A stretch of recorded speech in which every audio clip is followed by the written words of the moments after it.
Yo. What? TGIF, Angela. Thank God it's Friday. It's you and me, kid. It's just you and me against the world. I have been so grumpy all day. I have just wanted to like curl up and do absolutely nothing all day. Today is like, I don't do enough to like call it burnout. But if Yeah. I was actually a super high achiever, I would be like, oh, okay, I'm approaching burnout. Yeah. But I don't have that excuse. So Yeah, I know. Kindly DiCaprio's here. Scientist is here. I'm gonna be a potato all day tomorrow. I've scheduled potato time. Kindly DiCaprio watched Don's Plum again today. She said it's still one of my favorites. Amazing. That's exciting. It's fantastic. Archival Raccoon. Archival Raccoon was with me today while I read days 1, 2, and 3 of filming in 1995. I had a good time reading today. It was difficult. Like I got emotional like 100 times. Mm-hmm. It was just so much. It's just overwhelming, you know. What's overwhelming about it, especially in light of the fact that we now know that Don's Plum was one of the inspirations behind Stranger Things season 4. There's so much loss. There's so much loss as I read it. You know, there's just loss after loss. So it chokes you up. It hurts, man. It's a deep, deep wound. But on the other hand, it's also like a thrill to read, and it's fun. And yeah, it was. It's very interesting. Good times on the one hand, and heartbreak on the other. All right, do you do readings on Saturdays or no? No, I'm going to read again Monday. On Monday, I start part 3. I'm thrilled beyond description here because Because you went through it fast. well, You're making revisions the whole way through too? yeah, So you didn't have many revisions today? That's why you got to go through it today so was fast? pretty smooth. There was just Sweet. a couple of things, caught some typos, which is great. No way. I know, that's my fault. What do you mean? What kind of typos? Like missing like pronouns and shit like that. Missing pronouns. I missed an I. You're a liar. Okay, well, you can say that, but I did. Oh my God. Are you serious? I'm mortified. Because that's all my fault. Unless you were like using something that autocorrects or does some weird shit, like some sort of program or something. Hey man, you can blame the wind, but the I was gone and I put it back. So yeah, some typos, but ultimately the read went really, really well. Really some of my best writing in the book, I think. There's just some moments in there that are just, I think, as strange as this may sound, like sometimes sometimes when I experience my writing and I actually feel like my writing is good, I kind of break down a little, Because you're proud of yourself? Yeah, I guess it's that. It could be that. I mean, I think pride's a part of it. I think that, and again, I think it reminds me of the loss, Oh, right. because it just reminds me of like, Well, that's fucking sad. Okay, so your brain has begun to attach every time you recognize an achievement of yours that is a good achievement, your brain has now immediately connected that to something that you don't get to enjoy. no, it's not that. It's just a feeling of pain, regret, loss. So your brain has immediately connected that to a feeling of pain, regret, and loss. Not all the time, but some of the time. That's real fucked up. How do you get around that? Because that's obviously not fair. Yeah, I don't know. I mean, I think I just have to keep producing stuff. I don't know, So we'll see. It's messed up, man. We'll see. The trial, of course, for Corey Richins is going to closing arguments on Monday. Yeah, so today they spent all day going over like reams of jury instructions because there's Rules, jury instructions, so on and so forth. Yeah, Yes. So there's just everything that is going to be. I don't know. They actually, they may have instructed the jury today. We didn't watch. No, they were going over the jury instructions. They may just like give them the jury know instructions. I know they talked about potentially doing it because the judge kind of agreed to do it. I've been following this website that's refreshing updates. Yeah. And so, yes, I can confirm for you that they were going over jury instructions today. Yeah. Parties now 2:32 p.m. Parties now discussing the elements of count 4 A reminder, she faces the following felonies: 1 count of aggravated murder. Yep. Corey Richins faces 1 count of attempted aggravated murder. Correct. And I'm assuming that's That's the like, poison. let me get you a sandwich. That's all they've got, huh? That's it. Okay, weird. 2 counts of insurance fraud and 1 count of forgery. Yeah. That's tough, man. I think the forgery is probably the most difficult. Forgery and insurance fraud are probably the 2 things that she's, probably most vulnerable to. I believe they spent an entire day of testimony with this forensic accounting expert. She just made this whole presentation for the entire day. I skipped through it, but I looked at some of the presentation slides. Mm-hmm. I think she was the one who made the 2 counts of insurance fraud clear to the jury. I haven't seen a lot of rebuttal on that, and so I just feel like the prosecution's got that. Well, as they they did that moment where they had dude go up yesterday, and then they try to be like, oh hey, we're Which dude? Her attorney, I don't know his name. The only male attorney she had. Oh yeah, I don't know his name either. Johnny Be Good. Roy Oberson or whatever. He Buddy I'm Holly having trouble glasses. with this thing. It's starting to fail. Look at that. Isn't that annoying? Isn't that annoying? We're falling apart at the seams, folks. Yeah, dude. I always buy the cheaper equipment, and sometimes it gets to me. Anyway, so they're they went up to the judge and basically asked the judge to dismiss because the prosecution failed to make their case. This is a standard thing that you do because you want to use it in appeals if the jury finds you guilty on any of the charges. And so in that, they said of the insurance fraud, they said that and clearly this is sort of what they tried to present to the jury, but in order for insurance fraud to be considered, the person had to have the intent to benefit from it. Like this intent to execute the benefit, right? And she didn't.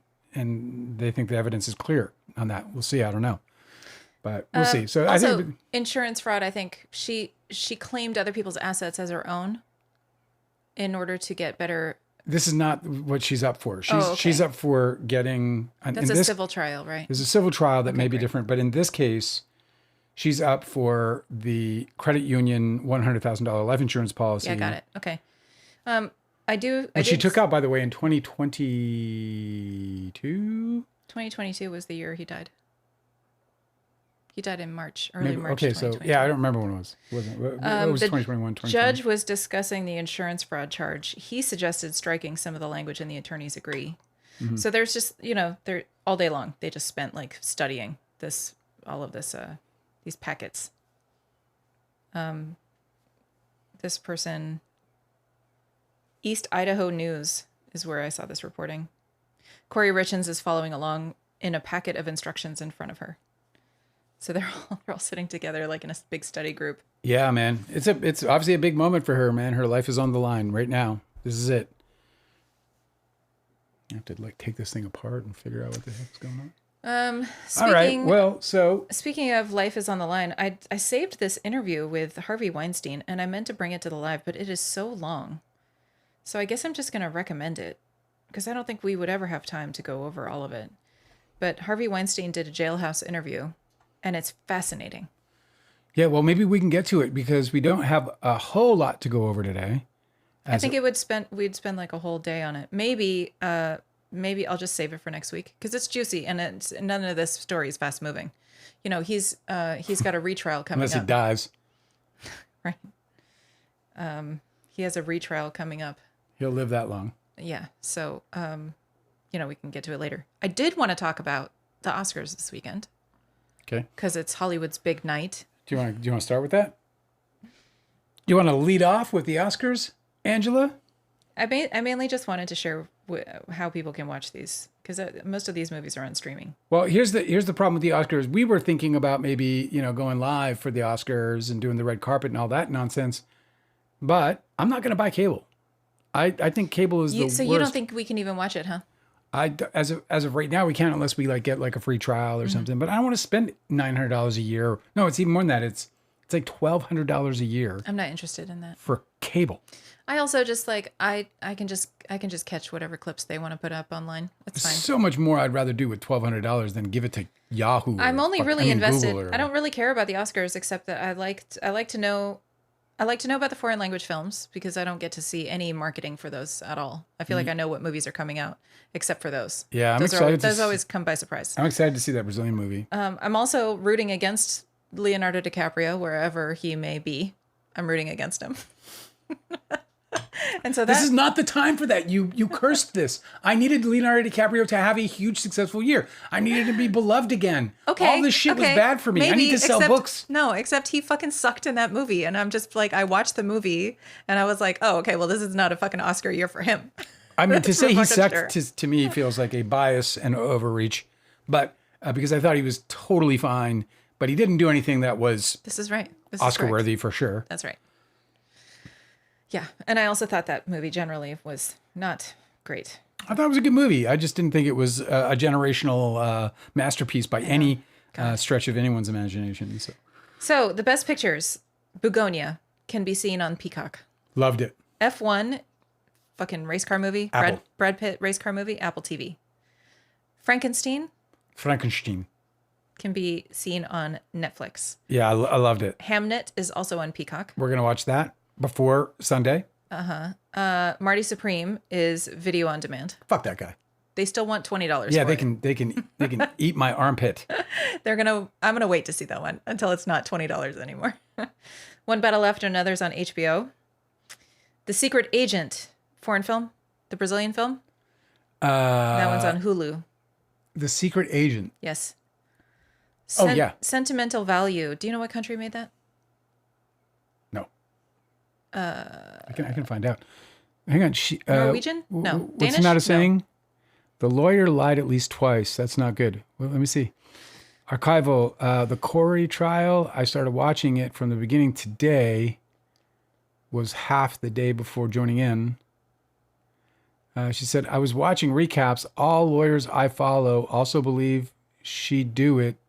What? I decide Really? to watch the whole trial to check if there's no bias there. Yeah, it's crazy how the opinions differ. Hey, I was in the middle of talking about this other thing. No, just let me get through this chat. Hanada says, the lawyer lied at least twice. That's not good. Evidence shown in day one, LA 1113, shows a different account. Anyways, well, if she lied, I would imagine she would have been, there would have been something said about that in court, and I didn't see it. So I'm not saying she didn't lie. I'm just saying, where was it? Because there was nothing I saw that the jury was instructed that the lawyer lied. The best thing is to go through the whole trial itself, which is what we did. She said, absolutely. She said she claimed Corey already knew she's off the will and will not benefit from his death. That's a lie.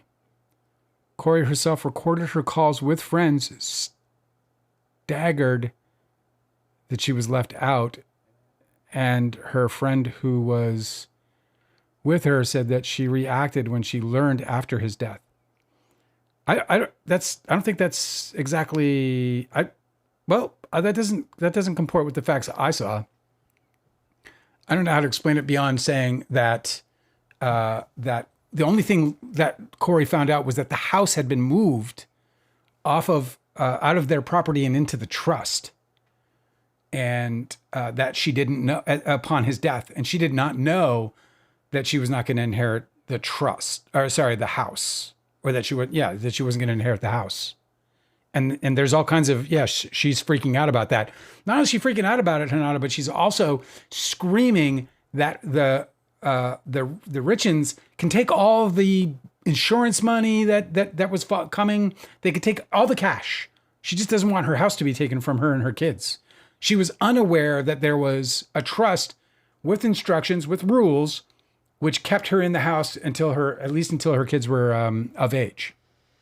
In which case, then they might have inherited the trust. Although inherited through the trust. However, there was language, and I'm a little on shaky ground on this, but there was language specific to her being taken care of. Corey. I don't believe her lawyer lied once. But if that happened, I'll gladly correct myself. But I do not recall a moment where her lawyer lied in that courtroom. I was baffled that she had $4.2 million in debt and had multiple loans to pay out previous loans. She used her own friend's money to cover up her debt, and her friend lost her house. Yes. Well, it's a little bit different than that, but that's some shady shit. Yeah. Am I tripping? Were we not talking about Just movies? let me get through this chest, would you? Okay, and she but says why exactly is she was now the unaware, right but her time for lawyer this? said she was aware before his death. No, that's not what her lawyer said. Her lawyer did not say that. Not to my recollection. Anyway. Her lawyer said nothing like that. I think her lawyer said that she thought she was. I think the only thing her lawyer said was that she thought she was going to be inheriting the house, and when she found out she wasn't, it was a shock to her. Okay, back to the Oscars. Why? Why bother? Just go ahead. I looked it up. Sentimental Value is a Norwegian film. Oh, cool. In Norwegian, the name is Affeksjonsverdi. Norway, you mean? In Norwegian. Which sounds like something you buy at IKEA. Affeksjonsverdi. Yeah. Okay. Anyway. And that's called, what is it called? Sentimental Value. That one's also in VOD, but they only want $5 for it, so we're going to watch it. That's cheap. Sinners is on HBO Max and Prime. Train Dreams is on Netflix. Sinners is not my favorite movie of the year. Sinners was okay. I thought that it was not, definitely doesn't even probably make my top 10 in vampire movies. I thought it was okay. I thought Michael, what's his name? Michael G. Borden. B. Yeah. Michael G. Now you fucked me up, bro. Michael B. Jordan. Michael B. Jordan he plays two characters the exact same way, but for the wardrobe. They each have different hats. That is the only difference. I also noticed he doesn't move his neck. He doesn't move his neck. And I find that very difficult. It was a to watch an actor play two different characters and neither of them move their neck. It was a stiff performance, and it's also nominated for editing, and I had one of the biggest pet peeves in editing happened in that movie. Was it? Where they simultaneously have two. This is like near the end of the movie, like it's like kind of a climactic sequence. So they have two sets of scenes where two people are in each of the scenes. So the twin brothers are in each of these scenes, and they're having like a one-on-one conversation with somebody. And instead of letting the tension build in each one of those and then cutting to the next one, they intercut the whole time, and it diffuses the tension every single, like after just two sentences in this one, it flips to the other. And so you can't anchor yourself in either of those scenes. It made me fucking crazy because everybody in those scenes was acting their heart out, and it was completely sabotaged by the editing. Anyway, it's nominated for best editing. And I was like, I know I'm not voting for that one. Bobo's in the house. That's a big thumbs down. Yeah, it didn't work for me. Yeah, I mean, it wasn't a bad movie, but I'm like this. I don't know why they're. I mean, maybe I need to watch it again. Maybe I'm completely off my ass. Maybe it's the greatest movie ever. Best international feature: The Secret Agent is on Hulu. It Was Just an Accident is on Hulu. Sentimental Value is VOD, and Sirat, the voice. I don't know if it's two of these. So the voice of Hind Rajab is VOD. Oh, really? Best animated feature. There's a few other ones, but K-pop Demon Hunters is gonna fucking win it. Okay, guys, if you haven't seen K-pop Demon Hunters, it's the fucking greatest. We went in all skeptical, and like 5 minutes in, I was like, oh, I totally recognize why this is the biggest shit ever. It's so funny because we were like, oh, let's watch something, and it came up, and then that was like in the big suggestions. I was like, you want to check it out? I mean, everybody's. I was like, whatever, it's a kids movie. We're like, yeah, okay, click on it. You click it, and all of a sudden it's like. Yeah, we were both hooked. I'm like fucking calling tattoo artists. I need to get a K-pop Demon Hunter tattoo on my. Best documentary feature: The Alabama Solution, which we saw on HBO Max. Come See Me in the Good Light on Apple TV. That I have not watched on purpose because it's an absolute like sob fest. Yeah, I'm ready to watch it because I'm kind of emotional today. So if you want to watch it tonight and just weep, I'm there. Two of them. Cutting Through the Rocks and Mr. Nobody Against Putin. Those are VOD. And The Perfect Neighbor on Netflix. We saw that one too. Debbie, what was that? The Perfect Neighbor was that lady who moved into a neighborhood with a bunch of kids. Oh yeah, that was a good one. Terrorized them all. It's a fantastic. This documentary is so fucking brilliantly directed. It is such a good documentary. Everyone should see this documentary, and it's actually super important. It's a massively important documentary. Being from the perspective of body cam footage, it's just so incredible that she pulled it off. Yeah. Anyway. I loved it. The Perfect Neighbor. Absolutely see that movie. Where is it? That's on Netflix. Netflix. Fantastic. Brilliant. So best director is going to be, and I'm not going to name everybody, but Hamnet, Marty Supreme, One Battle After Another, Sentimental Value, and Sinners. Best actor, Timothy Chalamet for Marty Supreme. Timothy Chalamet. Chalamet.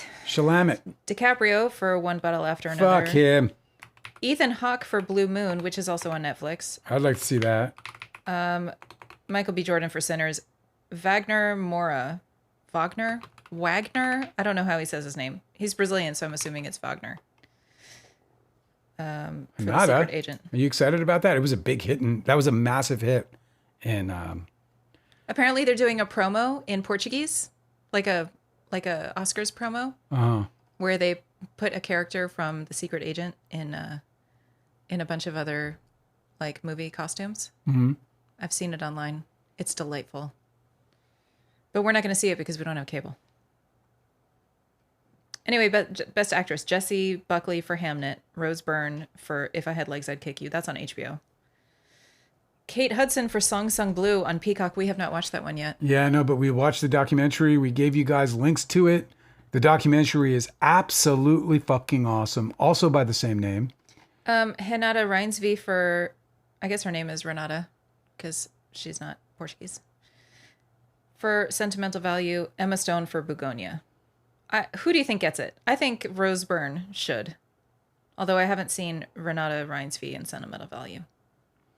Rose Byrne was truly a revelation. She was brilliant. I have a very unreasonable dislike for Jessie Buckley.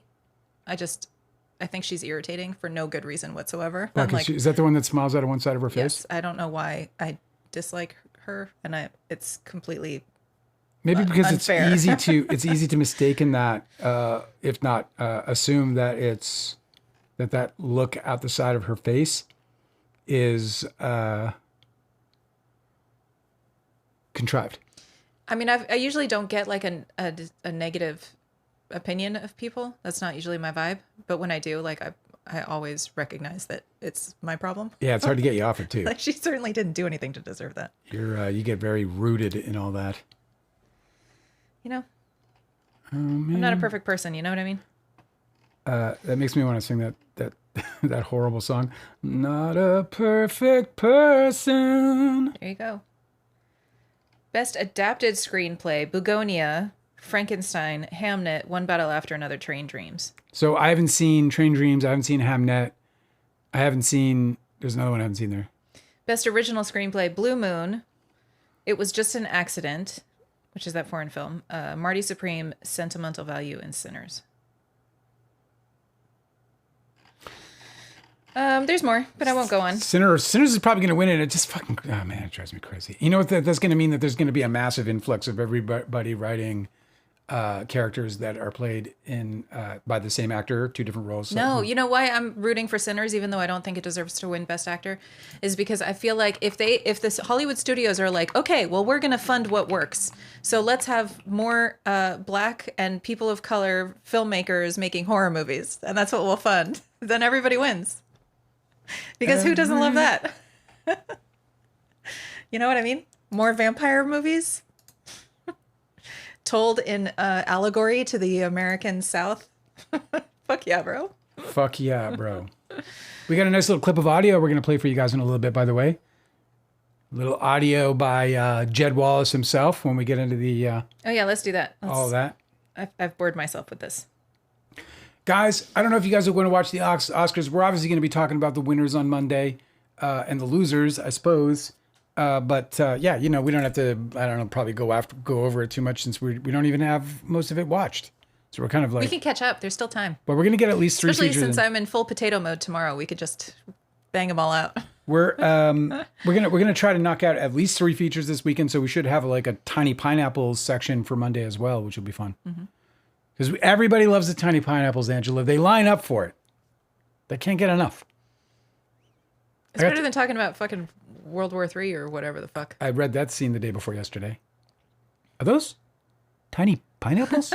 What the heck is on your shirt? That's very funny. All right. All right, guys. Well, so there's a bunch of stuff going on. Oh, yeah. You know about how Blake Lively lost some motion or something today. Can you explain that to me? Because I'm not really clear. Yeah. So Blake Lively today lost her motion to, let me just pull it up here, but she lost her motion to sanction Bryan Freedman for those comments that he made on the Megyn Kelly show and beyond. Well, I was really rooting for her with that one. She lost it. Here's the judge's order. It's very easy to read. It's very short. Let me tell you. Let me read it for you guys, and then you guys can know what we're talking about a little more. Louis Lyman. Louis Lyman. That's a great name. They really they nailed it, that one. You know, Doug Lyman. It's all right. Louis and Doug. Louis and Doug. This is Louis and his brother Doug. What's up, Doug? Hey, what's up? Where's your brother? Where's your brother Louis? Fuck him. I hate him. Plaintiff Blake Lively moves pursuant to New York Professional Conduct Rule 3.6 and Federal Rule of Civil Procedure 16F for an order granting sanctions against Bryan Freedman, counsel for the Wayfarer parties, docket number 543. Plaintiff asserts that Freedman should be sanctioned for making extrajudicial statements commenting upon her character and credibility that will have a substantial likelihood of materially prejudicing the adjudicative proceedings in this matter. The statements were made between 8 and 11 months before the then scheduled trial date in this matter. Assuming without deciding that Freedman's statements were not protected by the safe harbor provision in Rule 3.6D, plaintiff has not shown that those statements given when they were made. This is the key for this ruling, okay? So just think about this. Plaintiff has not shown that those statements given when they were made are substantially likely to prejudice any adjudicative proceedings in this case. Accordingly, the motion is denied. This is very important because they are celebrating in Baldoni land. They're twirling their skirts. They love it. Twirling in their skirts. But it's not what they think it is, I don't think. And we'll see, because I'm just a fucking, I'm just a guy, I'm just a guy with a beard, right? And a headache. So, we'll see. But as a guy with a beard and a headache, here's my idea about this. First thing is, assuming without deciding that Freedman's statements were not protected by the safe harbor provision in Rule 3.6, plaintiff, the thing about that is that he's making the statement there that he's assuming that there's no protection there, because there's obviously a protection for attorneys to be able to defend their clients publicly, right? And that we know because we hear lawyers say our client unequivocally denies the charges against him. He's looking forward, or she is looking forward to their time in court to prove their innocence or what have you. Yeah, and we hear that all the time. What we saw with Bryan Freedman was not that. What we saw with Bryan Freedman was him calling people names, right? Him categorically defaming her, in my opinion, and damaging her, in my opinion. This is an opinion. And so the judge says, assuming without deciding that Freedman's statements were not protected by the safe harbor provision in Rule 3.6. So he's moving that out of the way, which means that to me, that's as good as saying, well, we'll look at that again if we have to. And I believe that there is a defamation claim on the table, right, against Bryan Freedman. So if there's a defamation claim on the table against Bryan Freedman, this is saying, well, we haven't decided on that. This is interesting. So ultimately, after her trial in May, when she prevails, yes, this opens up the door for her to make a defamation claim against her? I don't know where the defamation lies. And so I have to, this is where I'm a little unclear, a little gray in this, because I have to go look and see all of there's so much in terms of motions filed against Freedman for conduct. And you have to go to fucking law school to understand half of this shit. Well, I mean, of course, that's the whole point. But, I still think that there's at least a certain amount we can filter in. I mean, I can understand this on at least a layman's level. He goes on to say, plaintiff has not shown that those statements given when they were made. And this is the important thing. I think this is a ruling that says, hey, dude, you're trying to say that statements he made nearly a year ago before I pushed the trial date, because obviously we're in trial. We're in the trial date now. So the statements that he made were 10 or 11 months in advance of this trial date. So this is very clear when he says this. Plaintiff has not shown that those statements given when they were made. This is such a clear and important part of this statement. And I think it's, these Baldoni fans twirling in their skirts might want to stop and go, whoa, what does that mean? Mm-hmm. Are substantially likely to prejudice any adjudicative proceedings in this case. So he's saying they're too far away. They're too far off from the trial to be a problem. So if we're not going to decide today whether or not those statements were protected under safe harbor provision, under the safe harbor provision in Rule 3.6D, then he's still too far out for that to be sanctionable, if that makes sense. Yeah, this is some great insight from the chat. Let's see. I'm getting to get my ass kicked, aren't I? A scientist says the too long didn't read is Freedman's statements were said too far out from the trial to prejudice the jury. Correct. A scientist says it was very much a long shot. Judges don't like sanctioning lawyers. Yes, I looked that up actually. But achieving its probably primary purpose of shutting Freedman up.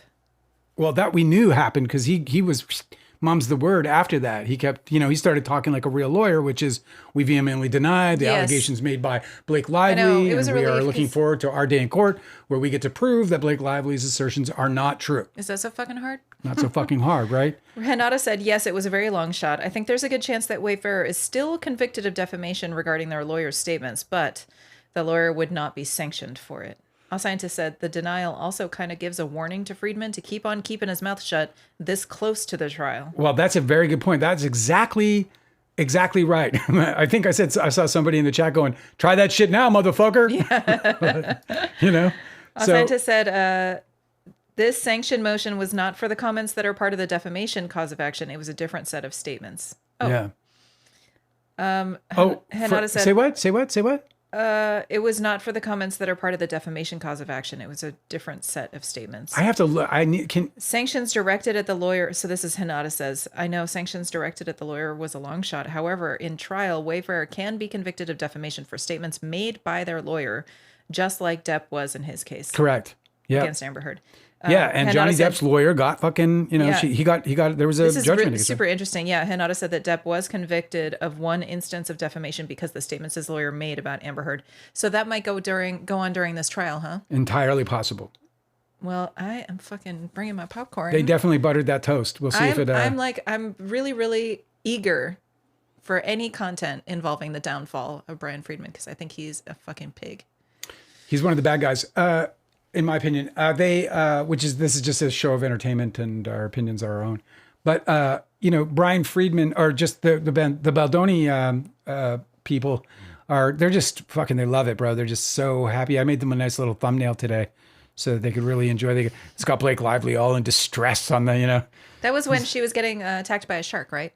I think that was like in that horror movie or something. Yeah, where she's like, she's stuck on like a dinghy out in the ocean and she's getting hunted by a shark. She's getting hunted by Common Don's Plum W. What does that mean? I hope you liked it.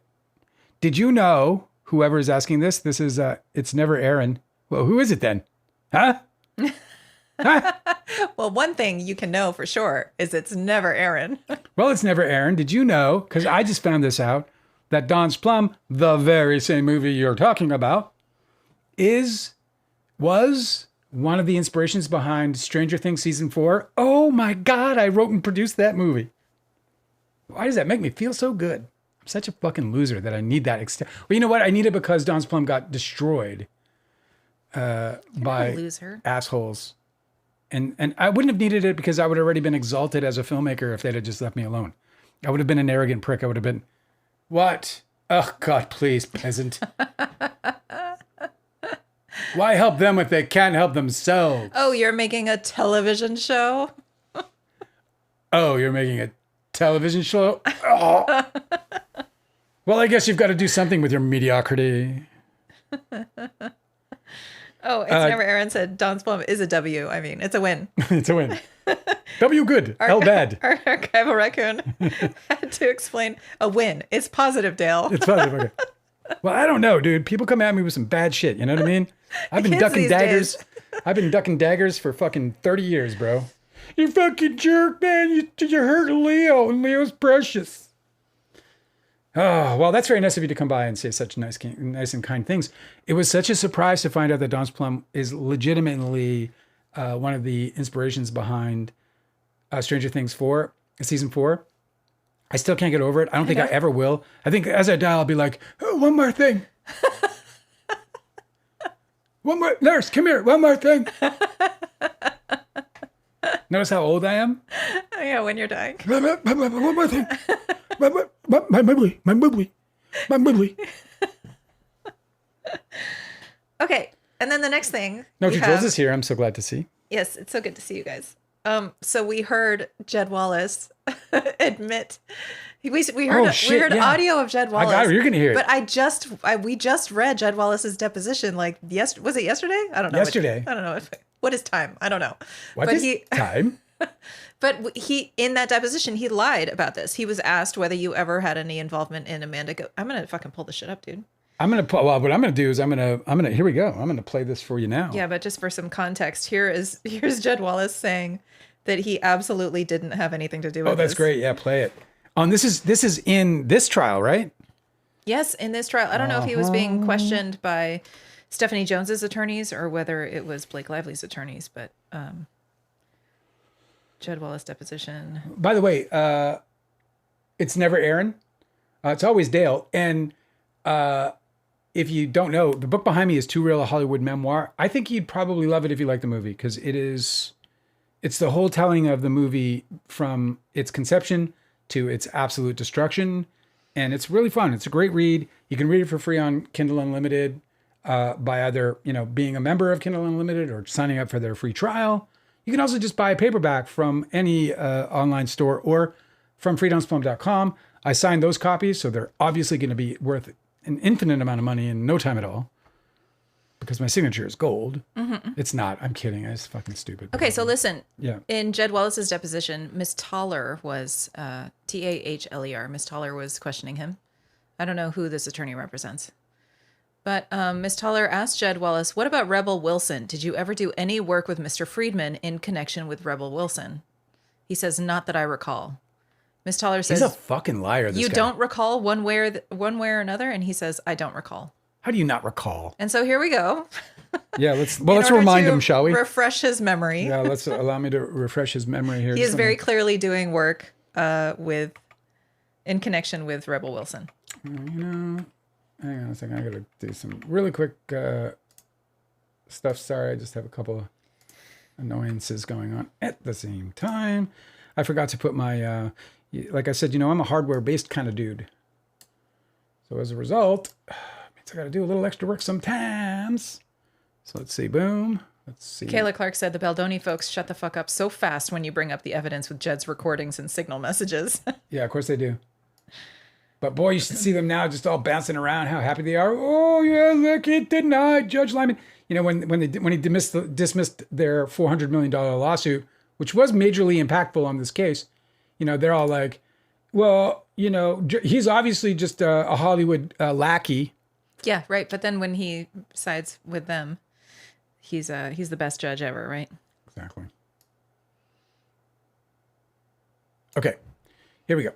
Let me get this out of the way because I don't want that. Let's put this over here. Okay. Here we go. Forgive my desktop, guys. It's my tabs. I just I'm a busy guy. All right, here we go. Auto. And I think you'll be able to hear this. Let's see. Let me put on my headphones. You're like, now I'm a real podcaster. I got my headphones on, just like Angela. Except that I've got a delay in my ears. And it drives me crazy. All right, here we go. You guys ready? On your mark, get set. Leaked audio reveals Rebel Wilson's PR team plotted to smear movie producer as sex trafficker. Damn it. Here it is. A YouTube channel? Here it goes. Oh, also, talked about Rebel. Like, here's the deal with Rebel, and I think you me and Bryan and maybe Katie, since she'll write this thing. What we have to do is the biggest piece here is that we have to connect Amanda Ghost with Wlotnik. And I was just like, so basically what we need to do is we need to create a path where we expose Amanda Ghost as like the new Heidi Fleiss. Like she You know, he had nothing to do with it. He can't recall, but here he is plotting. masquerades as the reason why she sucks so bad at music. Amanda Ghost is like the new Heidi Fleiss. Like she masquerades as the reason why she sucks so bad at music is because she's actually getting hookers for Wlotnik, right? And that's what she does. She's an absolute madam, and that's why she's so lethal. Blah blah blah. But he's right. Like we can't just do like, oh, she's a bitch, she sucks. It's like it's got to be really really heavy and connected to something that heavy.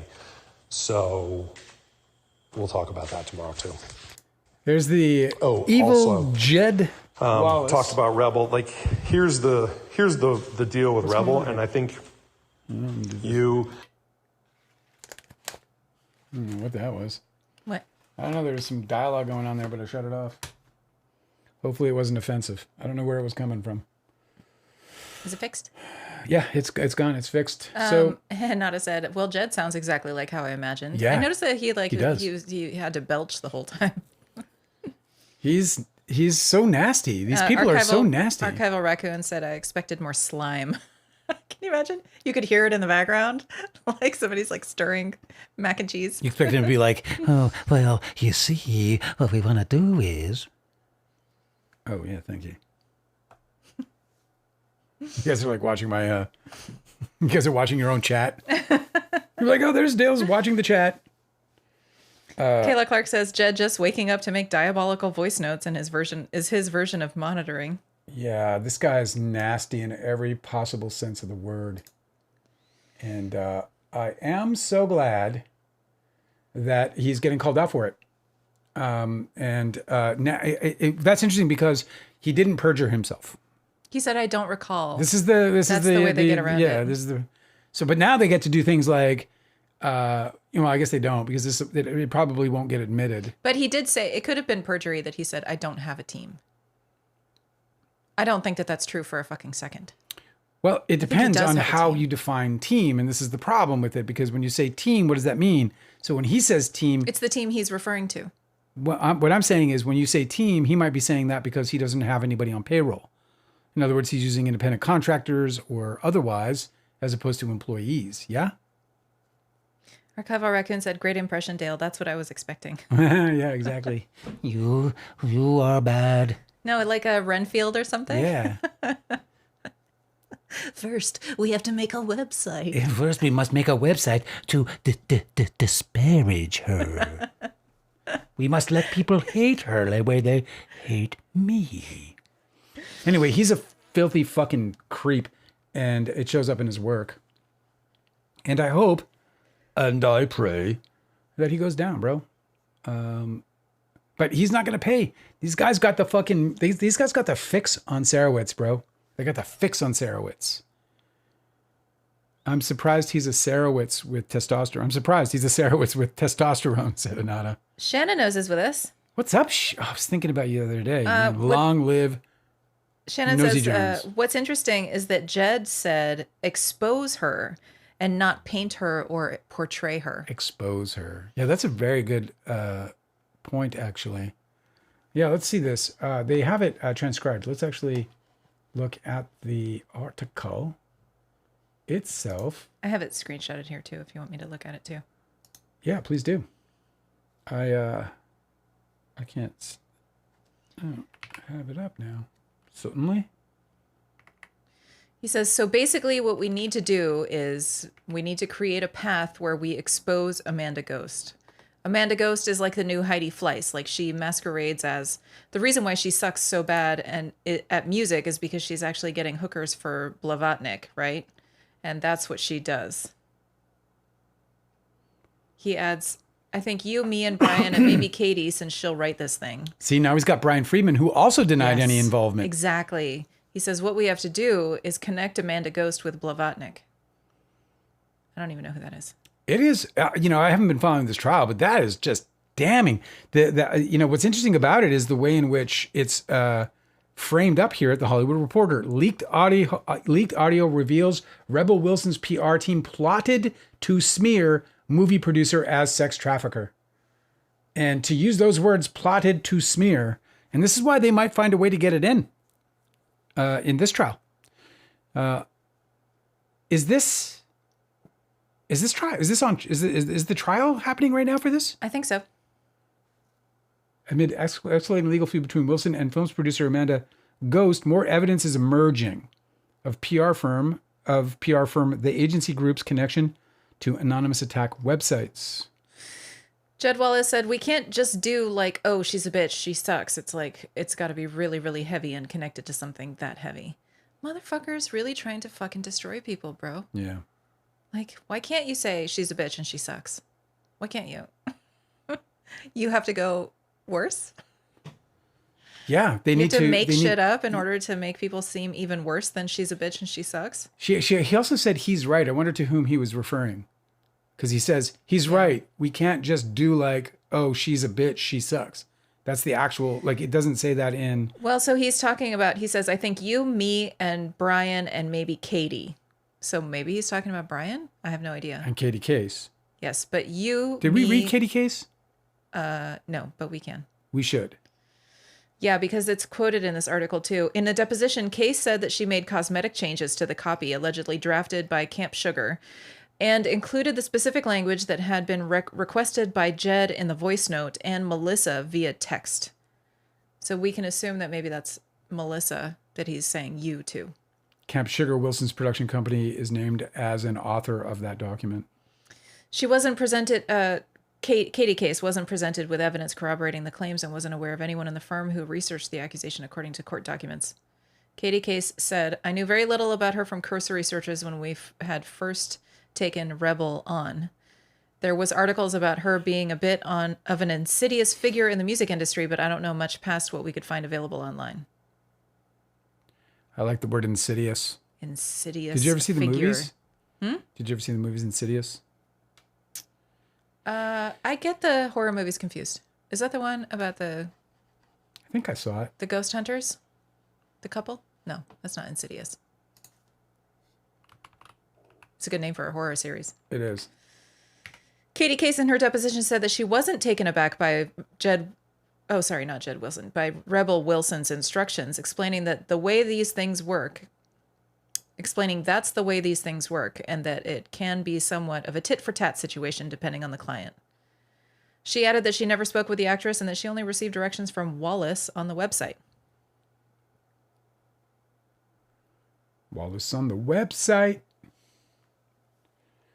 Insidious is a Blumhouse movie. Yeah. Is that the one about the ghost hunting couple?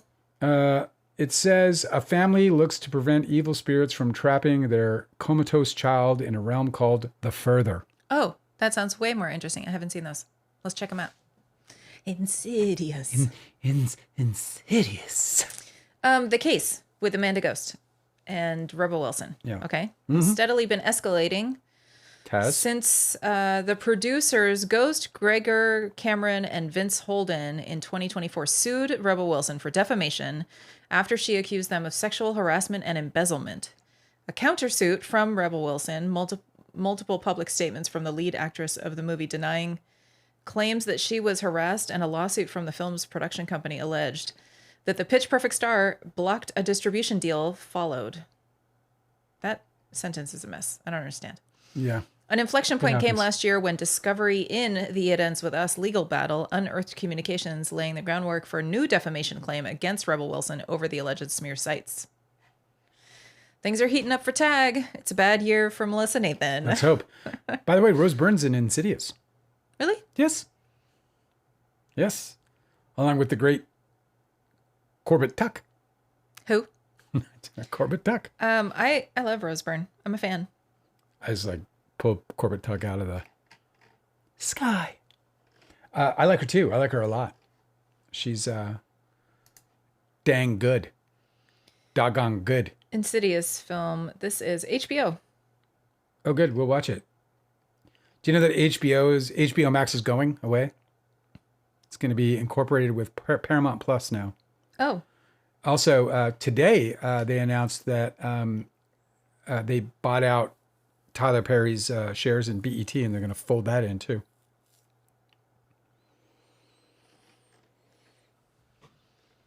The Ellisons are taking over media, bro. It's going to be an Ellison. Wonderful. It's an Allison. It's going to be an Ellison Fantastic. world we live in. Yeah, it's like it's basically Succession playing out in IRL. That's right. I hate it. Thanks. It's not fun, is it? What else are we talking about today? Do you and Eric, or Kevin? Sorry, Eric? Are we talking about Kevin Connolly? I don't speak Kevin Connolly now. Oh, Eric, as in his. Isn't that his E? Isn't that his? Is it E for Eric? Yeah. E is for Eric. No, I don't talk to Kevin Connolly. I think Kevin Connolly's a fucking loser, personally. I think Kevin Connolly is a fucking loser, like a bad dude. You can read all about it. Let me tell you about the thing that Hollywood I memoir. heard Kevin Connolly say in his deposition that shaped my negative opinion of him. Okay. Because I don't know him. And his deposition, just so in case you were wondering, is there's a lawsuit over Don's Plum called Stutman v. DiCaprio that was filed in 1998, and during which many of us sat for depositions. I sat for extremely long, maybe 3, 4, 5 days. I can't remember what it was. I have all the volumes behind me. Kevin Connolly also sat for at least 2 days. I think it was 2 days. And Kevin Connolly, so the deposition that Angela's referring to is Kevin Connolly's deposition in Stutman v. DiCaprio. And so what were you going to say about it? Dearest Angela? I kind of wish that I knew how I had categorized it because I would just read it for you guys. But anyway, Kevin Connolly, in his deposition, he's prideful of the fact that after there was a conflict between you and your friends, that he like systematically went around to each one of your other friends who was not involved in the conflict. He did. And he went and he asked them, which side are you on? Yes. Like he basically drew a line in the sand and made people choose. And it's one of the reasons why you guys had such a bad time recovering from their fucking in-person smear campaign against you guys. That combined with Toby's admission that he went and fucking poached one of your deals at Jersey Films, a 3-picture deal.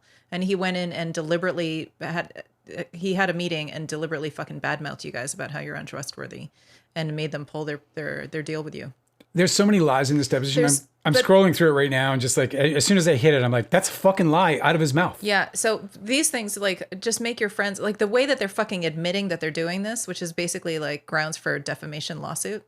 Like Kevin Connolly had no reason to go around telling people that you were a bad person because there's no evidence that you did anything wrong. Same thing with Tobey Maguire. He had no reason to go to a place where you were doing business and fucking badmouth you and RD so that they would think twice about doing business with you. Yeah, there's so much of it here. I just feel like that is not what good, honest people do. So fuck those guys. Oh yeah, fuck him 100 different ways, except for any one of them that he finds pleasurable. Yeah, no, I don't talk to him. I'll never talk to him again. I saw him. It was interesting because I was hanging out with RD in 2010, 2011, whatever it was. We were in LA. RD and I were working on some projects. We had that like John Legend project and so on. And we were at the Apple store because we had to pick up some gear or whatever. And Kevin Connolly, and it was like one of the big Apple stores in LA has like 2 floors. And like the bottom floor is whatever. And then the bottom up top floor is another bunch of shit. And I'm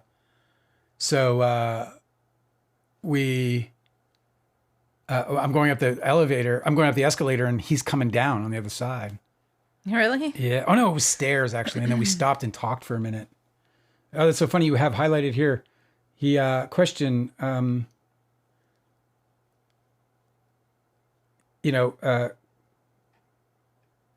guess our lawyers were asking him to give general impressions, Kevin Connolly, and then he goes, "Same as to Dale," and he says, "Me and Dale always got along.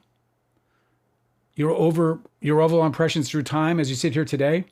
From the day I met Dale, me and Dale always got along. Never so much as had a disagreement, you know? Always enjoyed Dale's company. A lot of fun to hang out with. Thought they always had a good sense of humor. I liked him. I mean, I never really got to know him all that well, which is just bullshit. Never got to know me all that well. That's just fucking bullshit. But from what I knew of Dale, he was a nice guy, you know? And then the changes that have happened. I haven't been around, so I couldn't speak for the kind of person that Dale is now. I can only say that what I knew of Dale a long time ago. Do you consider Dale Wheatley a friend of yours? At this point, I wouldn't know. Well, no shit. You're a fucking loser. Okay, here we go. I found it. Okay. This is what I was citing. This is one of the reasons why I think that Kevin Connolly is a piece of shit. Yeah. Question. Did you ever tell R.D. Robb that Leo and Tobey Maguire told you, Kevin Connolly, that you could not be friends with R.D.? He said, no, never said that. Okay. Did Leo and Tobey ever say that to you? He said, no way. Okay. He said, no way anybody ever said that to me ever. Okay. Question. Did you ever tell R.D. that Leonardo DiCaprio and Tobey Maguire were giving ultimatums to people that they knew were friends with R.D. about having to choose between Leonardo DiCaprio and R.D. Robb? Oh, God. Kevin Connolly says the only one that would be assuming that they gave me an ultimatum because there was nobody else left at that point and nobody gave me an ultimatum. Okay, did you ever hear that they gave Scott Bloom an ultimatum? He says, Kevin Connolly says, I guess they could have given Scott Bloom an ultimatum as well. I did not hear that, no. Knowing Scott like I know him, I would assume that Scott would not have any ultimatums put to him either. Did you ever hear from anyone, not excluding Mr. Maguire and Mr. DiCaprio, anyone other than those two, that Mr. Maguire and Mr. DiCaprio were giving ultimatums to anyone at all about friendships with RD? He said, just from you. The attorney says, just from me in the deposition? He says, yeah. This is not the same file that I was looking at. So that was about people giving ultimatums to him.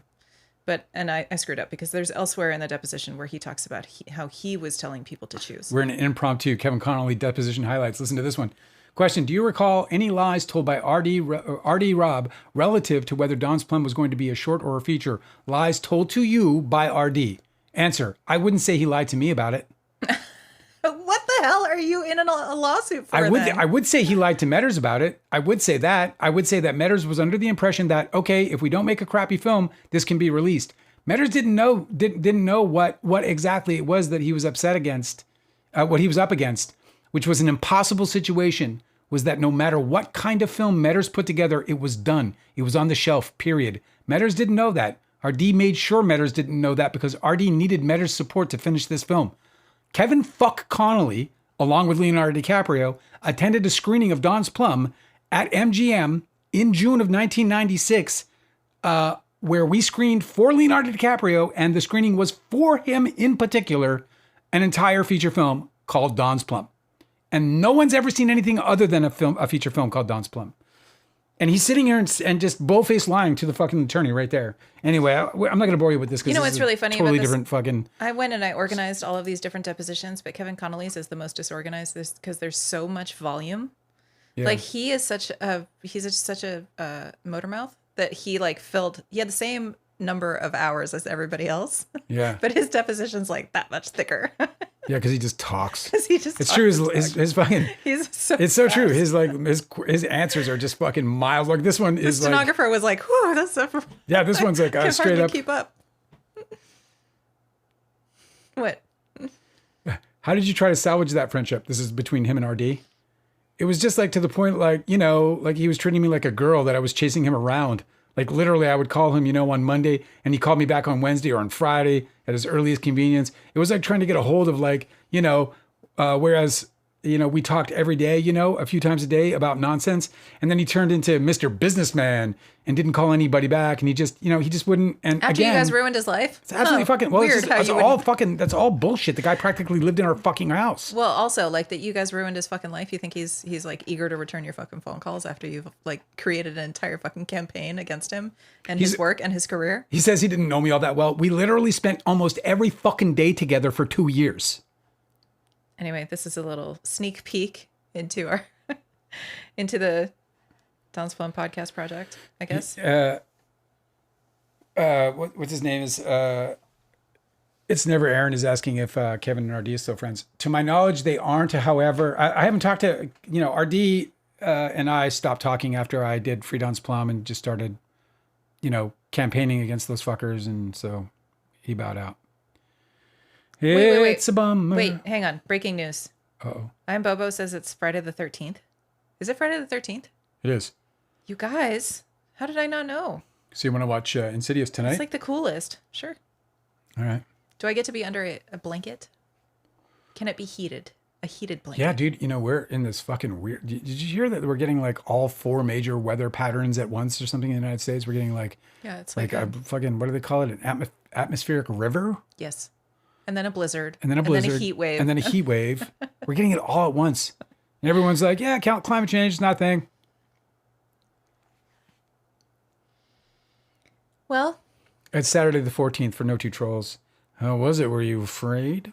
Did something bad happen? No, you know what I mean. Friday the 13th. I remember the first time I realized it was like the first time I like recognized, oh shit, it's Friday the 13th. I had like enormous expectations for things to go bad. And I just never did. No, really, the day where it acts like Friday the 13th is just April Fool's because everybody does dumb shit to each other. So that's when you get tricked. But Friday the 13th is just like snooze fest. Snooze fest 2026. Snooze fest 2026. That's how I feel today. I feel like I've attended a week-long snooze fest. If Kevin Connolly, I got tickets for every event, reached out to me and said, I want to mend ways. What would you what would your expectation of me be? If Kevin Connolly reached out to you, you're asking what my opinion would like be? if I got an email and I went, I mean, I'm like certainly not the boss of you, so my opinion literally does not matter. To you, it matters to me. I'm asking you right now, if I got an email and the email said, yo, it's Kevin Connolly, and here's my fucking phone number, and I just want to talk, bro, and I want to see if we can fucking get this behind us. I think that the social relationships that I dream of for you are ones in which you have friends that you can trust because they're trustworthy people. And I don't believe that Kevin Connolly can ever present himself as a trustworthy person ever again. I feel like once you fuck over your friends, really shamelessly too, like all throughout his deposition, he's like kind of boasting about it. It's nasty. So I just feel like that's probably not a good person. And I certainly would not I don't want to say the word approve because we don't have that kind of relationship where you need my fucking permission for anything. But, you know. I'm not looking for your. I would not make friends with Kevin Connolly. Your permission. He'd come into your life and be like, "Yo, bro, why is your wife such a bitch all the time?" Oh wait, this might be it. Oh yeah, check it out. Oh, I'm gonna show this guys. I'm gonna show you guys this. Yo, check this out, guys. I'm so proud of this. Now check this out. Here we go. All right. Boom. All right, check it out. Stranger Writers. So this is run by the showrunners of Stranger Things. This is it. Our last video store Friday. Every time we discussed a movie, we wrote it on a whiteboard. So here it is. The video store whiteboard in its full glory. That means that, yes, on this board, you will discover the DNA that makes up season 4. Enjoy and stay safe. And then we'll just click on that and look at that at the top, kids. Can you see it? See if I can just blow it up for you. Oh, it doesn't work like that, huh? Mine's delayed anyway. What? I get our stream delayed on my phone. Let me see. Let me I can't see from here. I turned off my monitor. Image as. That's a lot, bro. Don's Plum. DP. That is so dense. Stranger Things. You know, if you let the ink sit on the whiteboard for that long, sometimes you can't get it off. That's you know what they say. See if I can get it to open up so that we can get a bigger look at it. Oh, come on. What are you doing? I'm trying to show people stuff. Here we go. Yeah, here we go. Now check this out. Look at that, dude. Is that the greatest thing you ever saw? No, it's not, but it is the greatest thing I ever saw. Look at that, man. Look at this.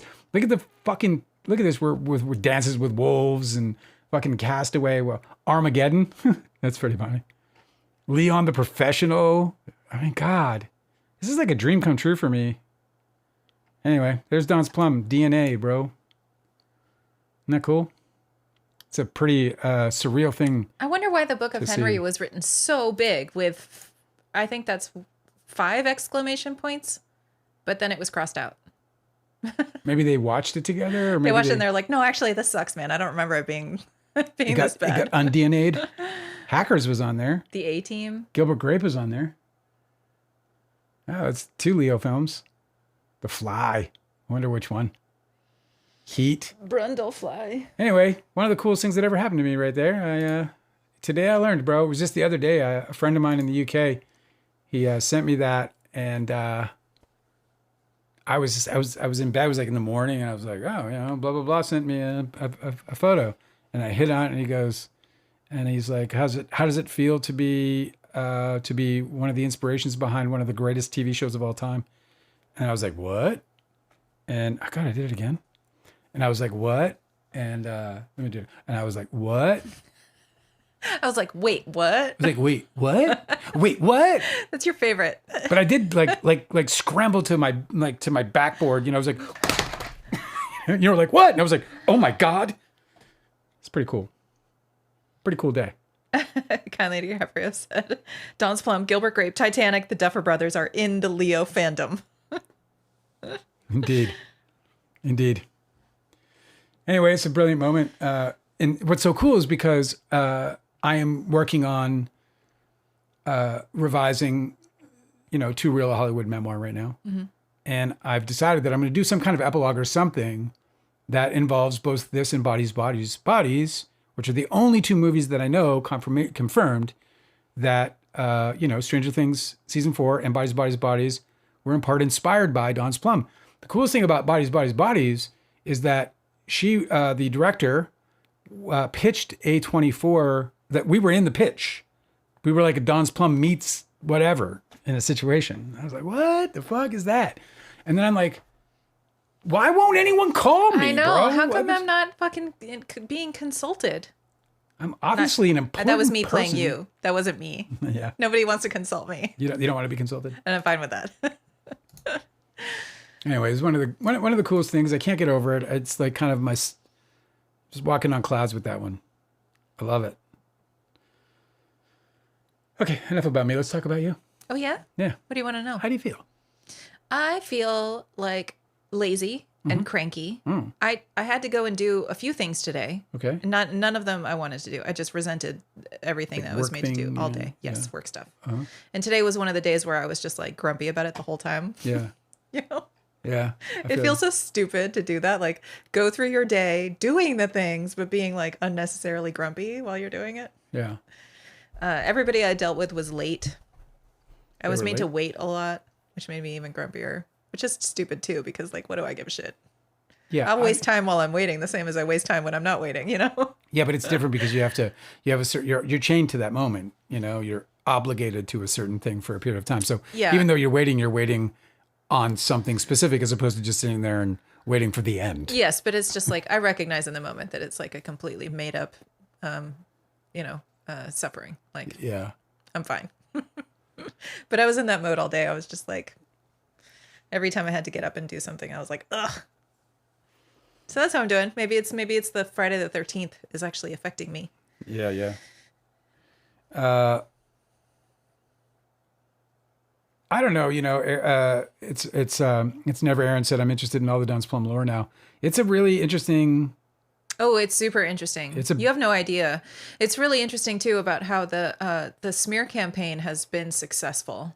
Like, so all of the PR story that's been told about Don's Plum has been completely seeded from Leonardo DiCaprio and Tobey Maguire's publicists, and they went completely unchecked because this was all happening in the 90s and early 2000s before the story faded out. I've been penniless most of my life, so yeah, but also more or less. It was before everybody had the internet and they could go jump down rabbit holes and find the truth of things.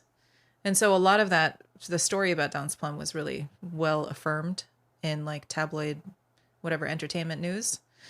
And then you decided to speak up in 2014, and you've been kind of like turning the tables a little bit, telling your story that contradicts the story about that they told. Yeah. When they were sued by the producer of Don's Plum, David Stutman, in Stutman v. DiCaprio, yeah, they were sued for having personal grievance and then blocking the film, which they're not allowed to do. I mean, they could sue you personally if they wanted to make you liable for whatever they were pissed at you for, but they're not allowed to just like completely destroy a movie. They only did that to punish you. And that's what the lawsuit alleged, that they can't get away with that. But their countersuit alleged all these really fucking outlandish things. Like that you guys tricked them, that you turned a short into a feature, that you were deceiving them the whole time, that you kept Leonardo DiCaprio in the dark. Some people are even alleging that they heard that you just like made a film by following him around with a camera and like hiding behind bushes or whatever. You know what's so funny about that? Because it wasn't long after the controversy of Don's Plum that movie, I think it's called Boomerang, with Eddie Murphy. Oh yeah, that actually fucking happened. That's what the movie was about. Yeah, and I'm okay. 100% sure that movie was inspired by the story of Don's Plum. That's really interesting. I'm 100% sure. Now, of course, when I say that, I'm not 100% sure because I don't know shit. Yeah. Well, anyway, so it couldn't have been. It was 1992. So that was their countersuit, where they had to come up with some sort of reason why they blocked your movie, and there was no reason why they blocked your movie. I mean, there was no justifiable reason. So they had to come up with a reason that could play in court. Well, so that was what they went with. Those narratives was what they went with their publicists. And because you guys never went to trial, either prevailed or lost in the lawsuit, but none of that evidence was scrutinized. All we have are the depositions that nobody has seen. And in the depositions, it is made completely clear that the timeline of events completely contradicts any of their claims. And also every single one of them on Leo and Toby's side, none of those people are telling the same story because because they're all trying to come up with a false narrative in which they were completely kept in the dark about what kind of film you guys were making. And it's completely not true because they were all involved and you guys are all hanging out together constantly. Bowfinger. Yeah, that makes sense. When a desperate movie producer fails to get a major star for his bargain basement film, he decides to shoot the film secretly around him. This is 1999. Mm-hmm. I'm 100% sure that this was based on Don's Plum. That's brilliant. We'll talk about that in the podcast too. Yeah, we're definitely gonna do a Don's Plum full boat, dude. I got it half organized already, bro. I have just behind me. I have 1, 2, 3, 4, 5, 6, 7, 8, 9, 10, 11, 12, 13, 14, 15, 16, 17, 18, 19, 20, 21, 22, 23, 24, 25. I have right behind me, and there are others. I have 25 you can just volumes. Pick up your Wheatley one in between those binders. Just grab that just to show how thick it is. 20, 30. But these are the depositions. That's how much. This is my deposition. Yeah, it's a lot to go through. Question: and that he stepped on people in the process? Answer: I don't recall him admitting to stepping on anyone. So it's just really amazing that the true story is basically told through these depositions, right? Yeah. They aren't telling the false story very well at all. Anything that they have to testify to is supporting your side of the events. It's really revealing. And of course, all of this has been completely lost and nobody knows this. Nobody knows this exists. Because you guys were made to clam up under threat of being, having to pay some sort of penalty or something if you spoke about it? Yeah, we'd get... Well, fuck that. Yeah, now I don't care. By the way, if Bowfinger was in fact inspired by Don's Plum, Steve Martin wrote it. That dude needs to buy me a cup of coffee, bro. It's not a great movie. Did you ever see it? No, I haven't. I, of course, I'll watch it, though, for the project. Are you still friends with the really hot girl in the jazz bar? Are we talking about Meadow Sisto? She's pretty hot. Yeah, she's pretty hot. I'm not friends with her, no. I love her dearly, though.